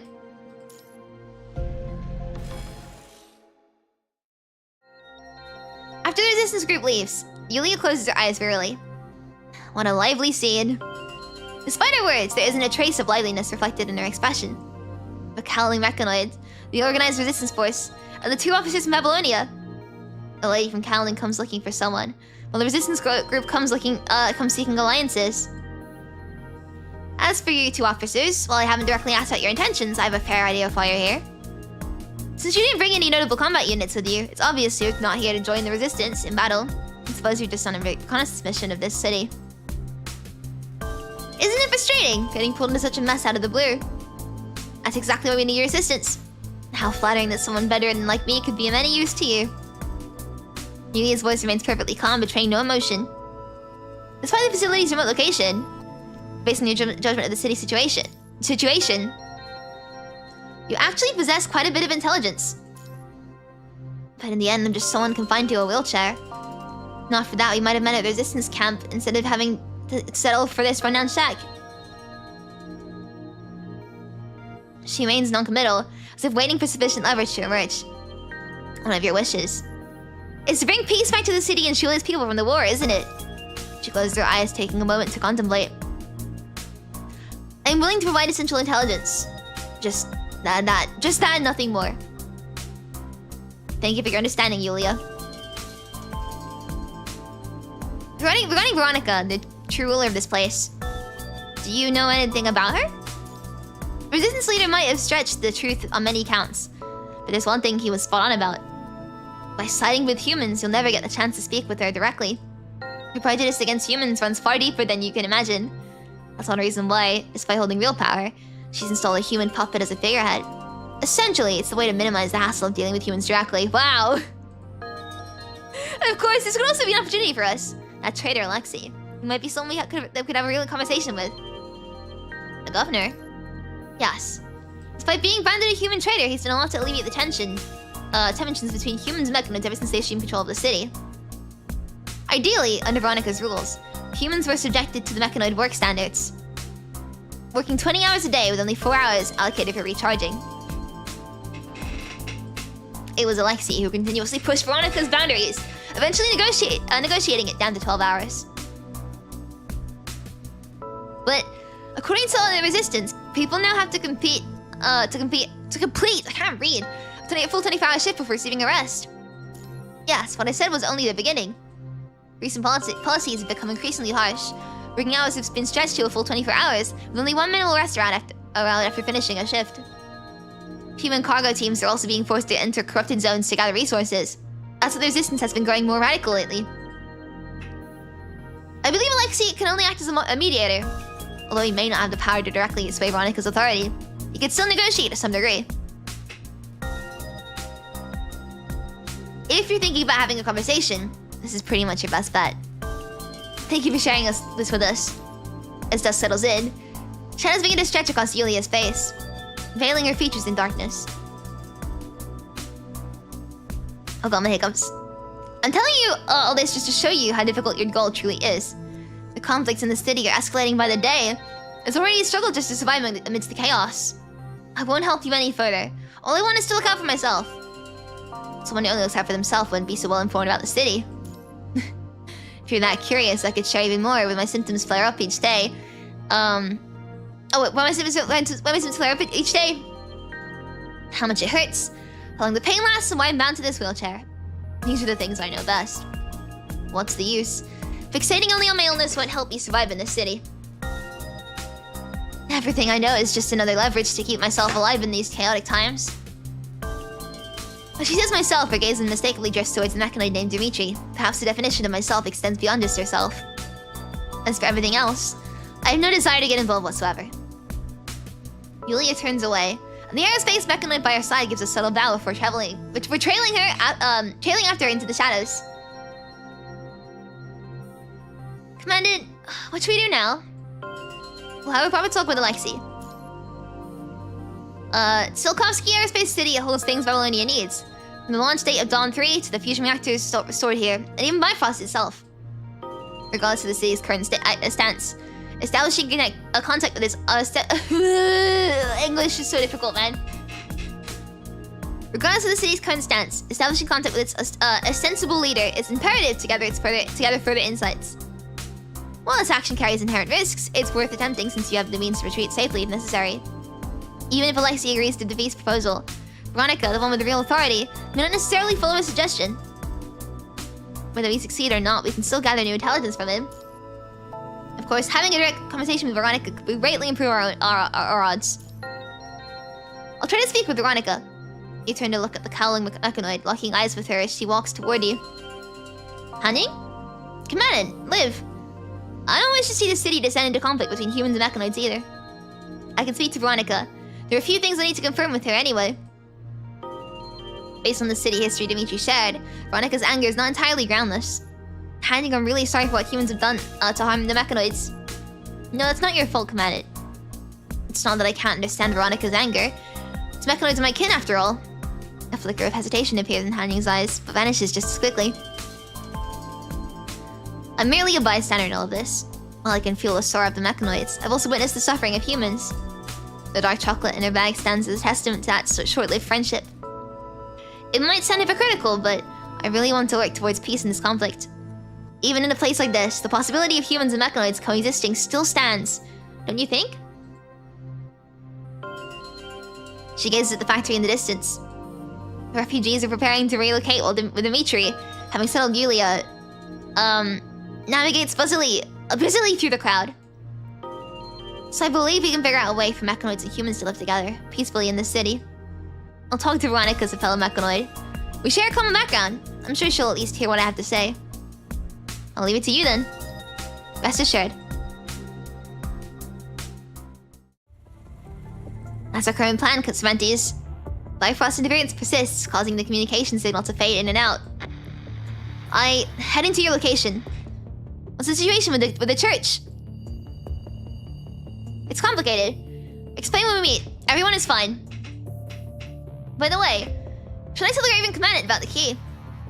You can. Sage said the Graven Commandant can be trusted. I see. Before Hanying can continue speaking, the communication cuts off again. I really can't sit still today, man. I'm really fidgety. Am I winning? I am reading. I'm stuttering a little bit, but less than usual, so I guess I'm winning in that regard. Am I hiccuping though? Yes, I am. At least the message got through. And now, she gazes up at the administrative hall nearby. According to Yulia's intel, Veronica often handles her affairs there.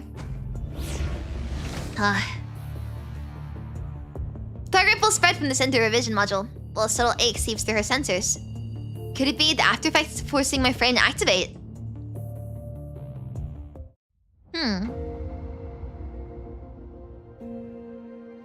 ここはベロニカの夢。無意識によそ者を排除しようとしているわ。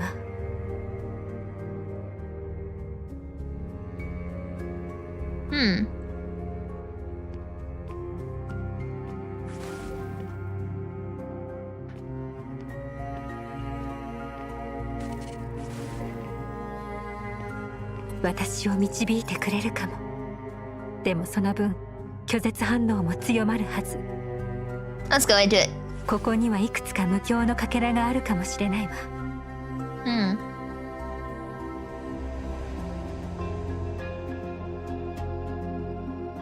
Let's have a look around. これは SDC-39 先代の吊るされた男。星空、紛争とパニシングから隔 Why does 絶 he され sound た so 場所。 nice?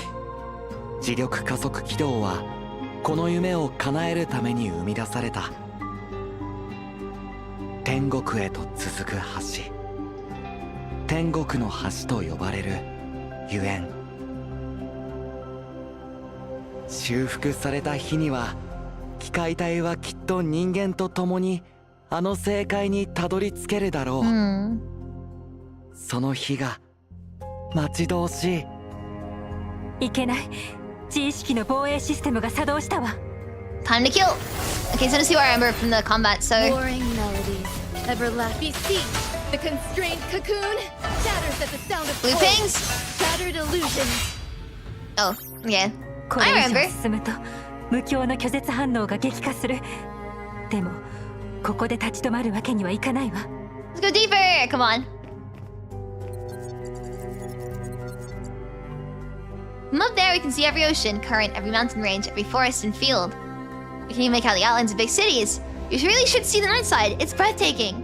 Pearls scattered across the Terminator line. Those city lights, they seem to be breathing, blinking, smiling, then fading into the darkness.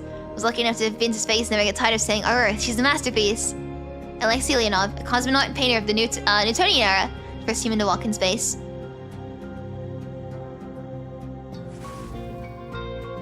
彼らは私にエラーが発生したので、しばらく停止する必要があると言った。一日も早く天国の橋を修復しないと。わからない。人間のどこにあなたをそこまでさせるほどの価値が。 SDC-39 が故障した。あれは無境にまた拒絶反応が起きてるわ。Okay, so you press 1, 2, 3. Oh. Resounding echoes will annihilate all vain illusions. Warring melodies. Everlasting streams. Oh. There you go. The Open it again. cocoon shatters at the sound of Loopings. cold. 1, 2, 3. I didn't hit the third one, damn it.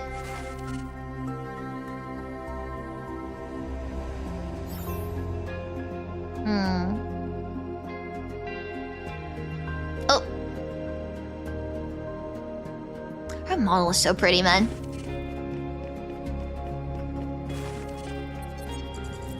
"無境の中心に近づくほど危険が増していく。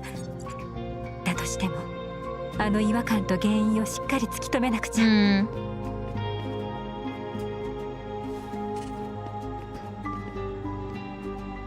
Echoes that shows with the destroyed. Ah, okay. It's leading up to the death of the mechanoid. 今日は楽しいことがあった。私は機械協会の友達と知り合った。彼らに名前をもらった。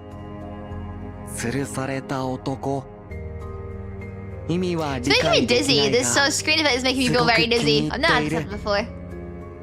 うまくいけばじきにもう一人の新しい友達が来る。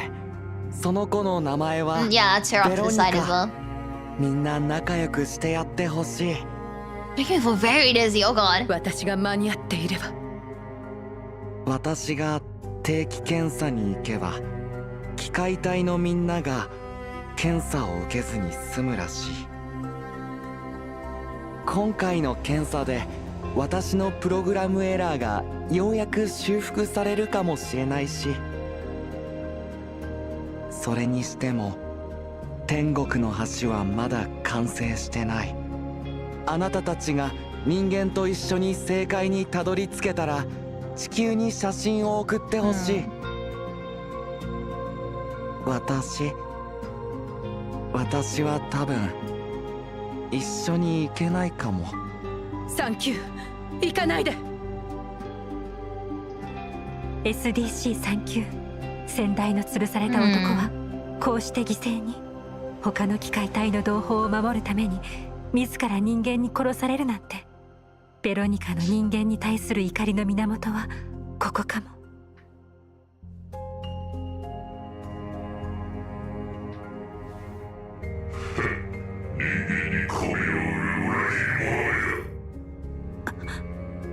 やはりあの違和感は錯覚じゃない。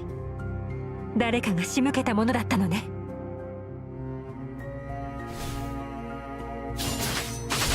I really hope this effect stops soon because it's very disorienting. I must find my rhythm again. Shattered illusions.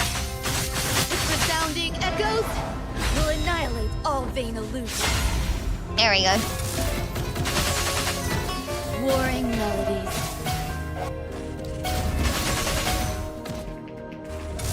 Oh, god. Warring everlasting feet. Do that. The constrained Ulti in. cocoon shatters at the sound of cold. Looping. Shattered illusions. Its resounding echoes Sure about a will player. annihilate all vain illusions.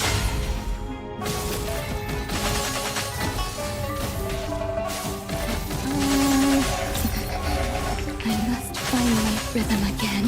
Beseech. Come on. The constrained cocoon shatters. Oh, 意識データが増え続け well, I てる。 tried. これ以上いけないということ。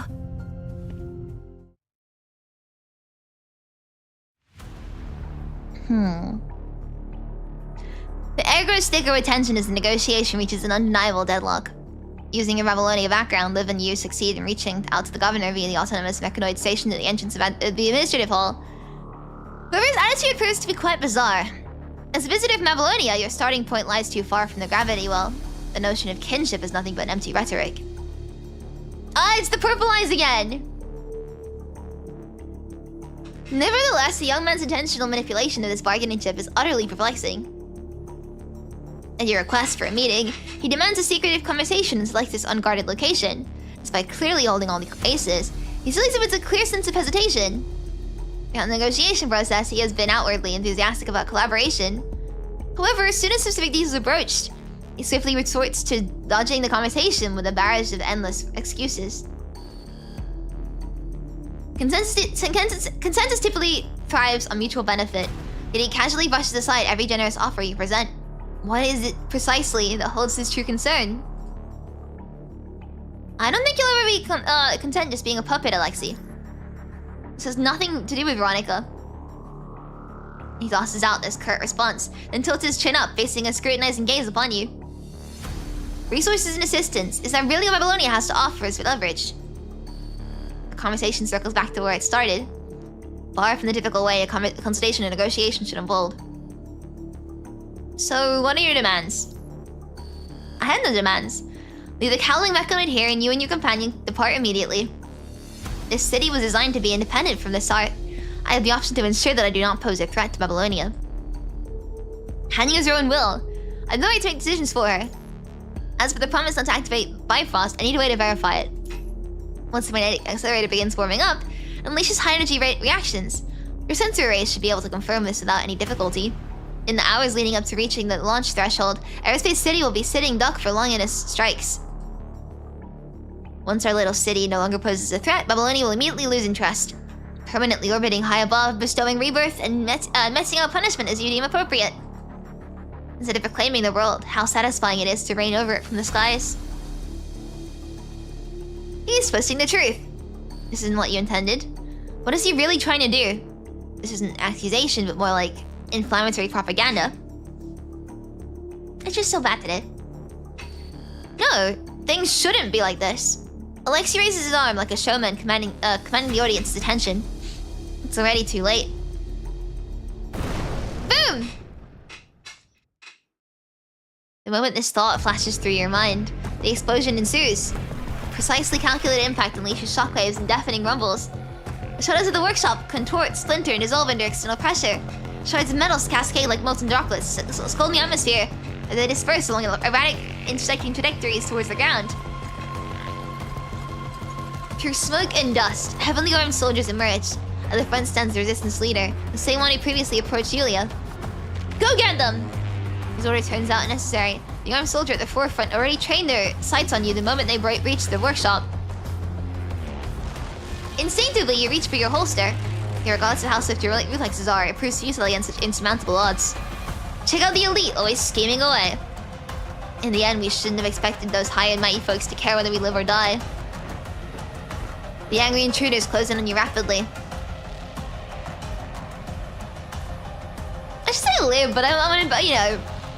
Negotiation tactics. Alexei! This is part of your plan too, Alexei. Resistance forces lying in ambush has undoubtedly overheard your entire conversation with Alexei. This is exactly what Alexei wanted. He had to have been stalling for this very moment. We all pay the price for our choices, whether it's you or me. Though Alexei has succeeded in his provocation, he shows no inclination to escape. Resistance leader turns his gun towards the governor. I should have finished you off in the woods, you cunning traitor. He splits on the ground at the young man's feet in contempt. The soldiers, emboldened by the leader's actions, begin to stir. They inch forward in Alexei's direction, but their boots seem to drag as if they're wary of stepping into visible traps. Alexei spreads... What is it like fangs? He spreads his arms wide like the crucified Messiah, an eerie smile spreading across his face. Having shown that he is unarmed, the governor plants his feet firmly and begins his persuasive speech once again. Before you stands a puppet of the mechanoids, the pawn who brought disaster to this city. He never bothers hiding his disdain for his own kin, relishing even the slightest praise from the mechanoids. His speech resembles a poorly crafted character introduction in amateur play. The furious audience delivers precisely the reaction he seeks. Rifle butts mercilessly strike his frail body, with even the two soldiers assigned to prevent your escape eager to partake in the beating. Curled up on the ground, Alexei lifts his gaze to meet yours once more. Despite the abuse from the crowd, his pale face retains the eerie smile. Confusion gives way to dread, his lingering sense of wrongness solidifies into a vague revelation. Something's off. Under the puppet master's control, his every movement grows more twisted, more unhinged. Hanying and our target could have been misled down the same path.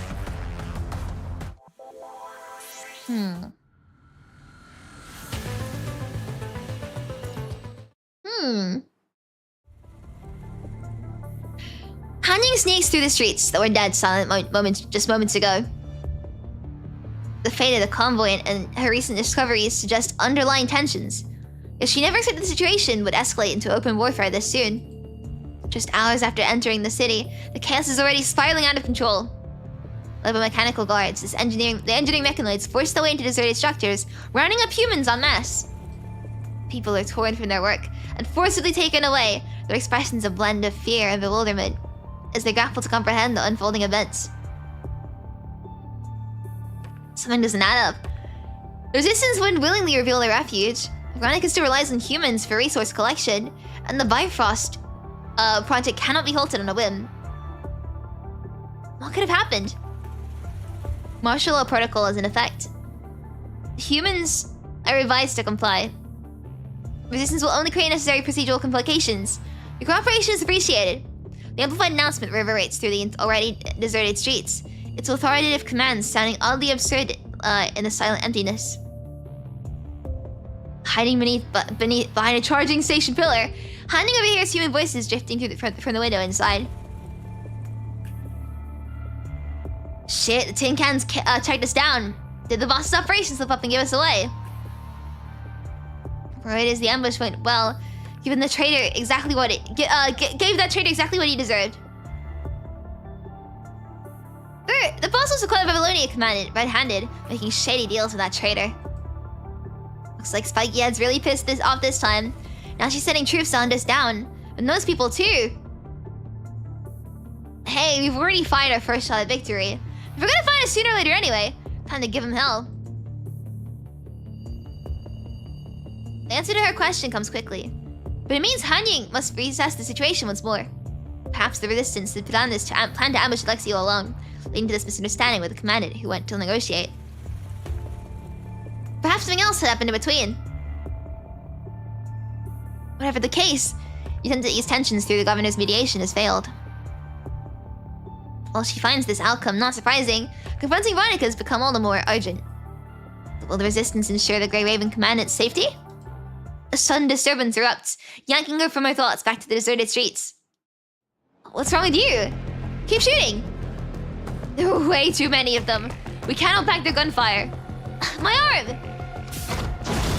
Indistinct cries quickly your way to silence, drowned out by the roaring of mechanoids. Shortly after, the Resistance soldiers, restrained by engineering mechanoids, are escorted out of the building by mechanoid guards. The snow and wind pummel the city. Human signatures gradually disappear from the streets and behind the walls, while more mechanoids continue their first task. I have to pick up the pace. Despite your attempts at communication, the soldiers have clearly lost their composure. The mechanoids, drawn by the commotion, now surround the secret meeting site chosen by Alexei. Set up a defense line. Shoot on sight. Resistance leader hastily issues orders to engage the mechanoids, with no time to spare for their severely wounded Alexei. Using their numerical advantage, the mechanoids promptly extract the injured man from the scene. Damn it, he got away again! Keep those two from Babylonia on to watch. Despite his order, an increasing number of mechanoids flood in. Resistance soldiers become too overwhelmed to keep watch on his corner. Liv, something's not right. Why aren't the mechanoids... They're not using lethal force. The turmoil subsides as it becomes evident the mechanoids are not here on a mission of slaughter. It appears they are following capture orders. After subduing the Resistance soldiers, they escort them out the workshop one by one. This restraint stands in stark contrast to Alexei's earlier display of madness. Veronica, who issued these capture orders, appears more rational than expected. Martial law protocols in effect. Please do not resist. Mechanoid in the astronaut helmet follows his kind into the workshop. His voice sounds unnaturally deep, as if grappling to imitate the synthetic announcements reverberating throughout the city. Wisely opting to comply, you rise at Dimitri's instruction, with Liv silently trailing behind. Trying to negotiate with that traitor. This is what you get for conspiring with him. Remember, you're human. Human! They're just a bunch of metal chunks. They don't understand our language. As the mechanoid leads the middle-aged man out the workshop, he continues to twist around to shout in anger, refusing to stay silent. Dimitri reaches the outside of the workshop and uses the crowd as cover to slip around a corner. Then, with his two captives in tow, he makes his way towards the dumping grounds.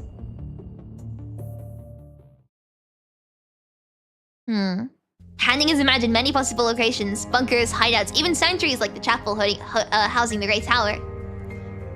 Yet she never foresaw that Veronica had been watching everything from above all along, perched atop a skyscraper. And last we meet Veronica. I'm sent by the church. The new hangman. Hanying. Mechanoid from Kalong. I've seen you before, even though you're in a different frame now. There's trouble brewing in the church. I've lost contact with the Great Tower. I need your assistance. If you're a guest from the church here to witness our little show, feel free to stay. I'll even reserve you a seat in the audience. As for the church matters, those can wait.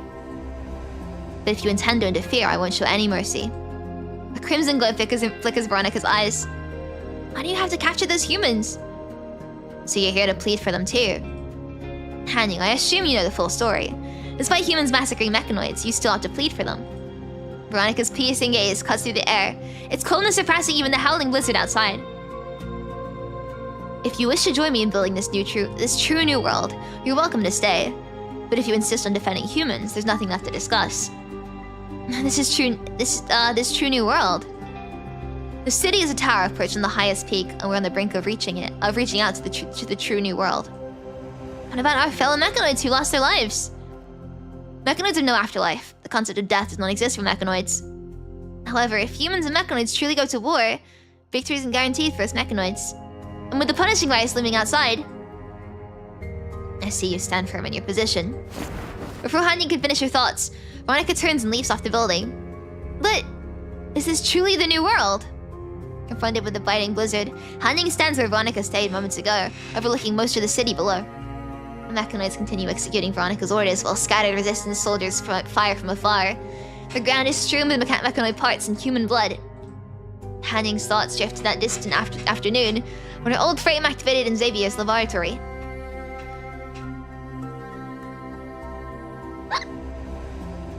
As an organization, the church has worked since its beginning to unite the mechanoids, free us from suffering, and guide us all towards a future loved by the sage. Even today, mechanoids from around the world continue to face threats from humans, the corrupted and the punishing, which I'm sure you are well aware of. You're right. I've been in a slumber until now precisely due to mankind's mindless hatred. But normal humans see mechanoids as tools and regard them with hate. Were it not for the connections I have with a few humans, I would not be who I am today, and would have lost the courage to live. I've made my promise there to travel the world until we find Sage Machina, and the heart that would make us more than just codes in a program. This isn't how the new world should be. Be humans and mechanoids, lives are not replicable, even though mechanoids' memories might just be a series of code and data. The question itself is the answer. Even without the weight of a soul, mechanoids can still perceive the presence of life. What truly needs to be eliminated is blind hatred and senseless war, rather than allowing the wounds of hatred to spiral into further chaos and death in the pursuit of their mending. A new world like this is pointless, Veronica. The swirling snow scatters in the wind, carrying away Hanying's final whisper.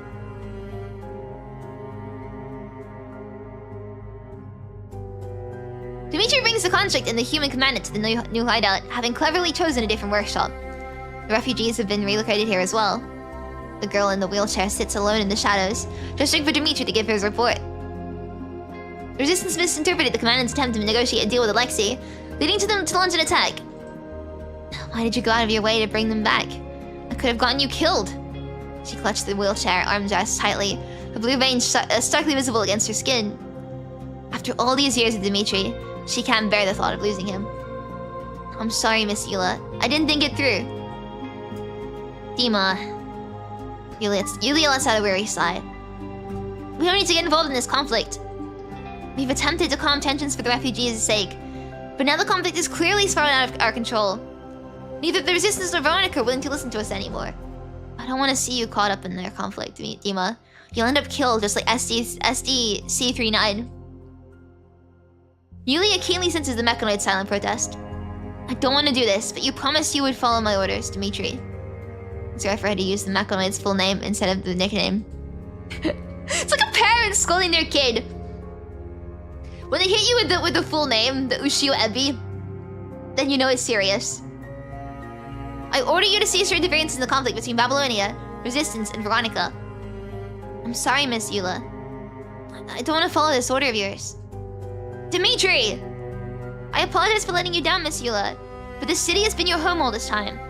The Alliance of Babylonia might be Aerospace City's last hope. For you, this place holds many memories, and for me, it's my entire world. I don't want to see the Resistance destroyed by Frost. Nor do I want to see the mechanoids continue to rule over humanity. I want... Something stirs in his core as his modules were at full speed. You can almost hear the spinning of his own cooling fans. I want to cross that bridge alongside humans. To reach the other side of the starry sky. I want the city to be free of war, where all humans and mechanoids live peacefully together. Just like we did once long ago. Just like we once did long ago. God damn it, English. I'm sorry, Miss Eula. You once said that selfishness meant looking out for oneself more. This must be the selfishness I've been holding on to.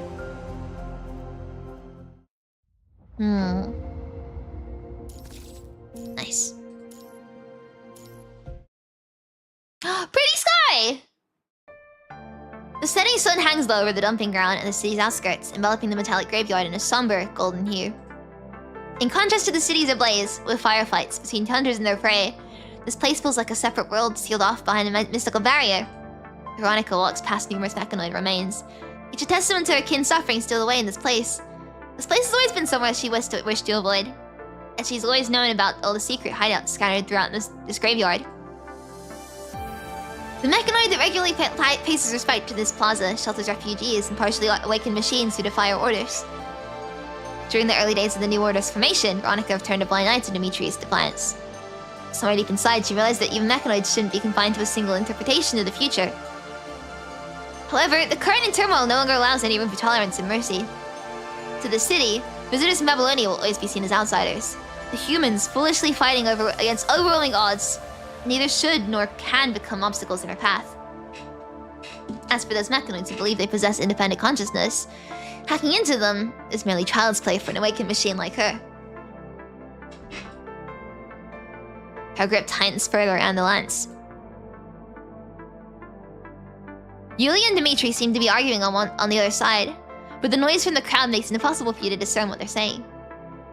What should we do next? How's the comm status? The connection's still unstable. I managed to send out a brief report, but establishing communication at the right moment will be quite difficult. But just the two of us. It'll be hard to hold out much longer.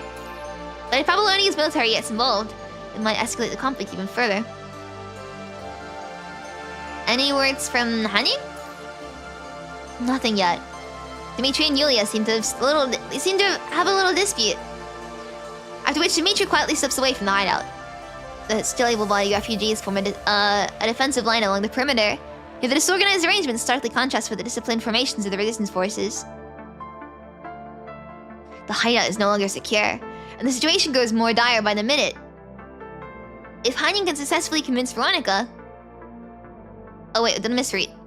Oh, okay, no. I thought I just skipped something. However, the chances are dismally slim. You immediately dismiss the plan before it even takes shape.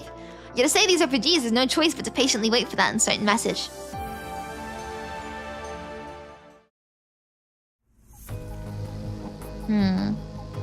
As Dimitri traverses through the dumping ground, his senses pick up readings that put him on high alert. It isn't a concern, isn't a concrete threat signal. Instead, it's more like what Eula describes as human intuition. An ominous premonition. The distant city silhouette. Oh god, I can't say it right. The distant city silhouette melts into the thickening dusk, only to be traced anew by the emerging lights. The dumping ground falls into an eerie silence. His fellow mechanoids, typically bustling around, have all vanished without a trace. Initiating scan. Ripple emerges on the tranquil oscilloscope display. A signal from one of his kin. Guided by the instrument, Dimitri reaches the base of the towering heap of abandoned vehicles. There he finds a familiar sniper-type autonomous mechanoid. Nia, status report. Where is everyone? Unidentified target detected. Initiating lock-on sequence. The mechanoid's movements prove rigid and robotic as she turns her cannon towards Dimitri. The targeting laser looks fully into Dimitri's helmet. Nia? The fellow mechanoid moves as if under viral control, devoid of any traces of consciousness. Got an itch again. Before Dimitri can examine Nia's frame, more laser dots appear on his helmet visor. Along with it, a deluge of warnings floods his oscilloscope display. Lock-on detected, uh-oh. He's gonna get blown up, uh-oh. These fellow mechanoids previously concealed in this place emerge one after another from between the metal hills, training their weapons on their former guardian. It really is an itchy day for me. It is an itchy day for me, yeah. A crimson black silhouette leaps down from a crane. Her image vividly captured Dimitri's senses upon landing. Do you honestly believe you could hide secrets in this city? Glad to see you here, man. Dimitri quietly advances his short-range communication system. Oh, I believe activates his short-range communication system. Don't bother with false pleasantries. Your loyalty clearly belongs to that human girl. There's no need to hide your resentment from me. Ma'am, what have you done to them? Please release them from your control. Dimitri's speech module experiences an unusual glitch as he struggles to understand why his companions have reverted to their initial state. Similar to the mechanoids in the city before, I've assumed control of their central systems. Now they will serve to uphold order, no longer outputting your abnormal logic. Once everything is over, I'll release my control over them. However, if you refuse to cooperate, I can initialize all of them at any moment. I don't understand what you mean, ma'am. Veronica turns around, fixing an icy stare upon Dimitri. Hand over the humans you're hiding, including those two from Babylonia. No, Madam Veronica. Per your own decree, mechanoids are allowed to own private property. They belong to me, and you're infringing upon my ownership of rights over them. How ridiculous. The control mechanoids around start to close in on Dimitri, gradually cornering him. They pose no threat to your plans. This isn't up for debate. It's an order. As I said, if you don't surrender all the humans, all your companions will be initialized. I won't repeat myself again. The lance's surface unveils intricate patterns that twist and coil around its form, while converging at its piercing tip. Her silent... I can't English today, man. Her silent threat and absolute warning leave no space for negotiation. Through Dimitri's short-range communication system, the humans being used as bargaining chips hear the entire conversation from the other side of the dumping ground. This is murder, madam. Veronica. As Veronica exploits Dimitri's companion's memories as leverage for her threat, an indefinable signal surges through his circuits, nearly causing a short circuit in his language module. Veronica remains unfazed by this protest, her voice is cold as frost in a darkened room. Murder is merely a concept born out of human hypocrisy. They commit sins and seek repentance, glorifying the act of taking life into premeditated lethal harm. After that, they wait for an absolution from a non-existent god. The mechanoids are pure. We have no need for such roundabout ways. Data can be copied, transferred, and of course erased as desired. Mechanoids have no afterlife. The concept of death does not exist for us. As long as our memory circuits remain intact, our existence is eternal. She lowers her lance to the ground, seemingly a gesture of concession. I don't expect to convince a fellow mechanoid to already corrupted by human cognition. Perhaps I should communicate in a way you can understand instead. Dimitri, I can end your life at any moment. The aloof, deep voice coming through the communicator sends a chill down the spine of the girl in the wheelchair. No, you can't! Dima, why? Before long, the same voice cuts through the static noise, resonating once more from the tiny honeycomb-shaped speaker. Yulia, a new people from Babylonia, I know you're listening. A rustling noise ensues as Dimitri seemingly tries to conceal the communicator. Veronica doesn't even bother with mockery, instead delivering a direct threat. I could start a violent search right now, but I believe that's an outcome none of us wants to see. Drop your weapons and show yourselves. As for this unarmed awakened machine, I will continue to grant him his due rights. Ilia's face is hidden behind her loose hair, her expression obscured. Her knuckles tremble as she grips the wheelchair's armrest tightly. If you and Liv were to surrender yourselves now, would that guarantee the safety of the refugees here? Well, Veronica likely wouldn't harm Babylonia's envoys, would she really let the other humans leave unscathed? He raced through possible solutions in search for compromise that could uphold the balance, but before any words could be spoken, Yulia's fragile body leans forward abruptly as she swiftly presses down on the communicator with both hands. Use the tallest crane of the dumping ground as a reference point for triangulation. The source of the signal is our hideout. We won't resist, but don't harm Dimitri. Yulia! As the crowd erupts into chaos, she simply releases her grip on the communicator and slumps back into her wheelchair, her exhausted posture betraying a hint of relief. Commandant, shall we make our leave now? We're gonna wait, everyone! For the combat powers, Liv could easily break through and take you out of this place, but recalling Alexi's strange attitude and Veronica's unusual behavior, you sense that there may be more than meets the eye. Another answer concealed within. The reverberating sound of mechanoid troops marching over debris and scrap metal permeates both the speaker and the air surrounding the hideout. The refugees cast conflicted glances at Yulia, but ultimately surrender their weapons, realizing they are unable to resist the mechanoids encircling them.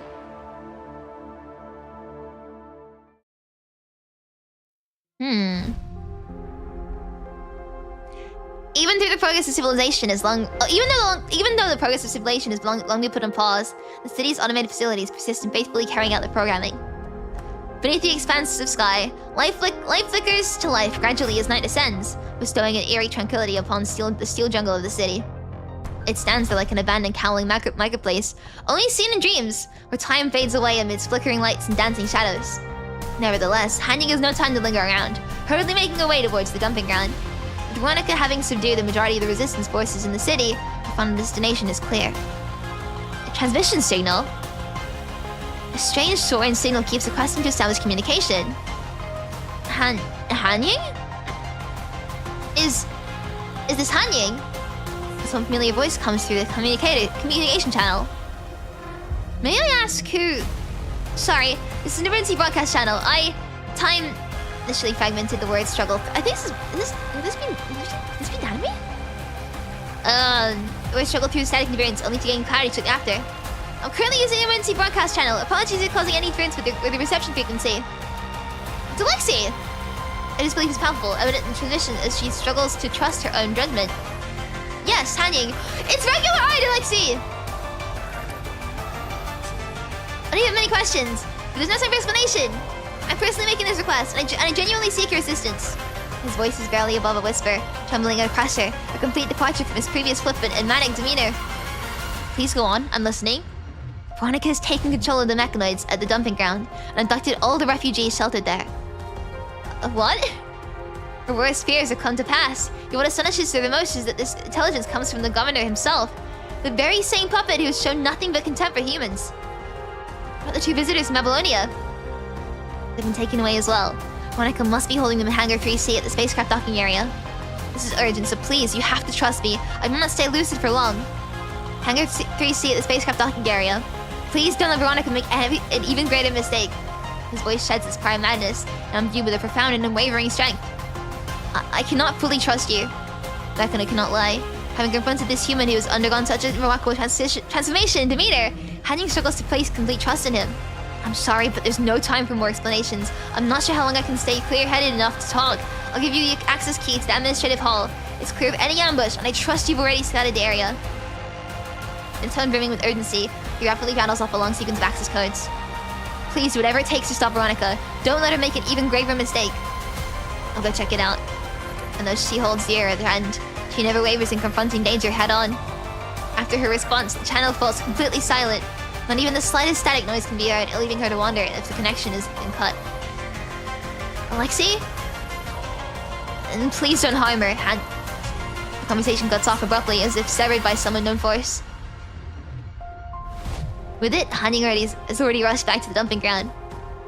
Just as Alexi stated, every hideout in the area proves deserted. I suppose a fight now is inevitable. Casting her gaze downward, Hanying clutches her pupa tightly and dashes towards the administrative hall. Her silhouette slowly fades into the blizzard. The once distant observer has now been drawn into the storm. There it is. I wanna know what's up with him! Why is he got two different personalities that he can like flip between? Why is he like sort of aware of it? But not really.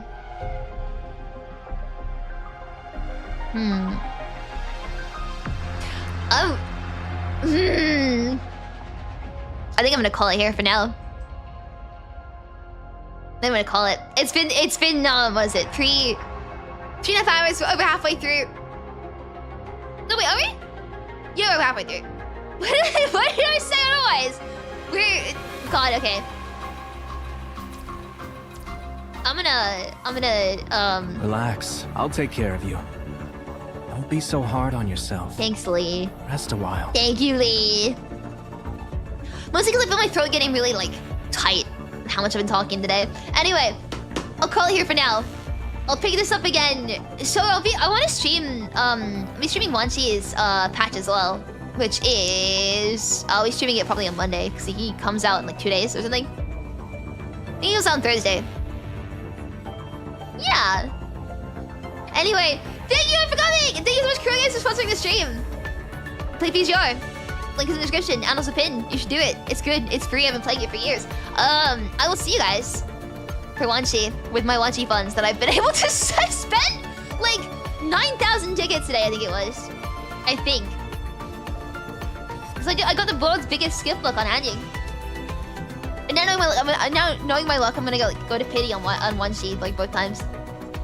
Anyway, sorry. I'm getting distracted. I'll see you guys. I want to stream tomorrow. I'm doing a collab tomorrow. I'm doing an Among Us collab. Thursday. I'll stream Thursday. See you guys on Thursday. How's that? Thursday. I'm so busy this week.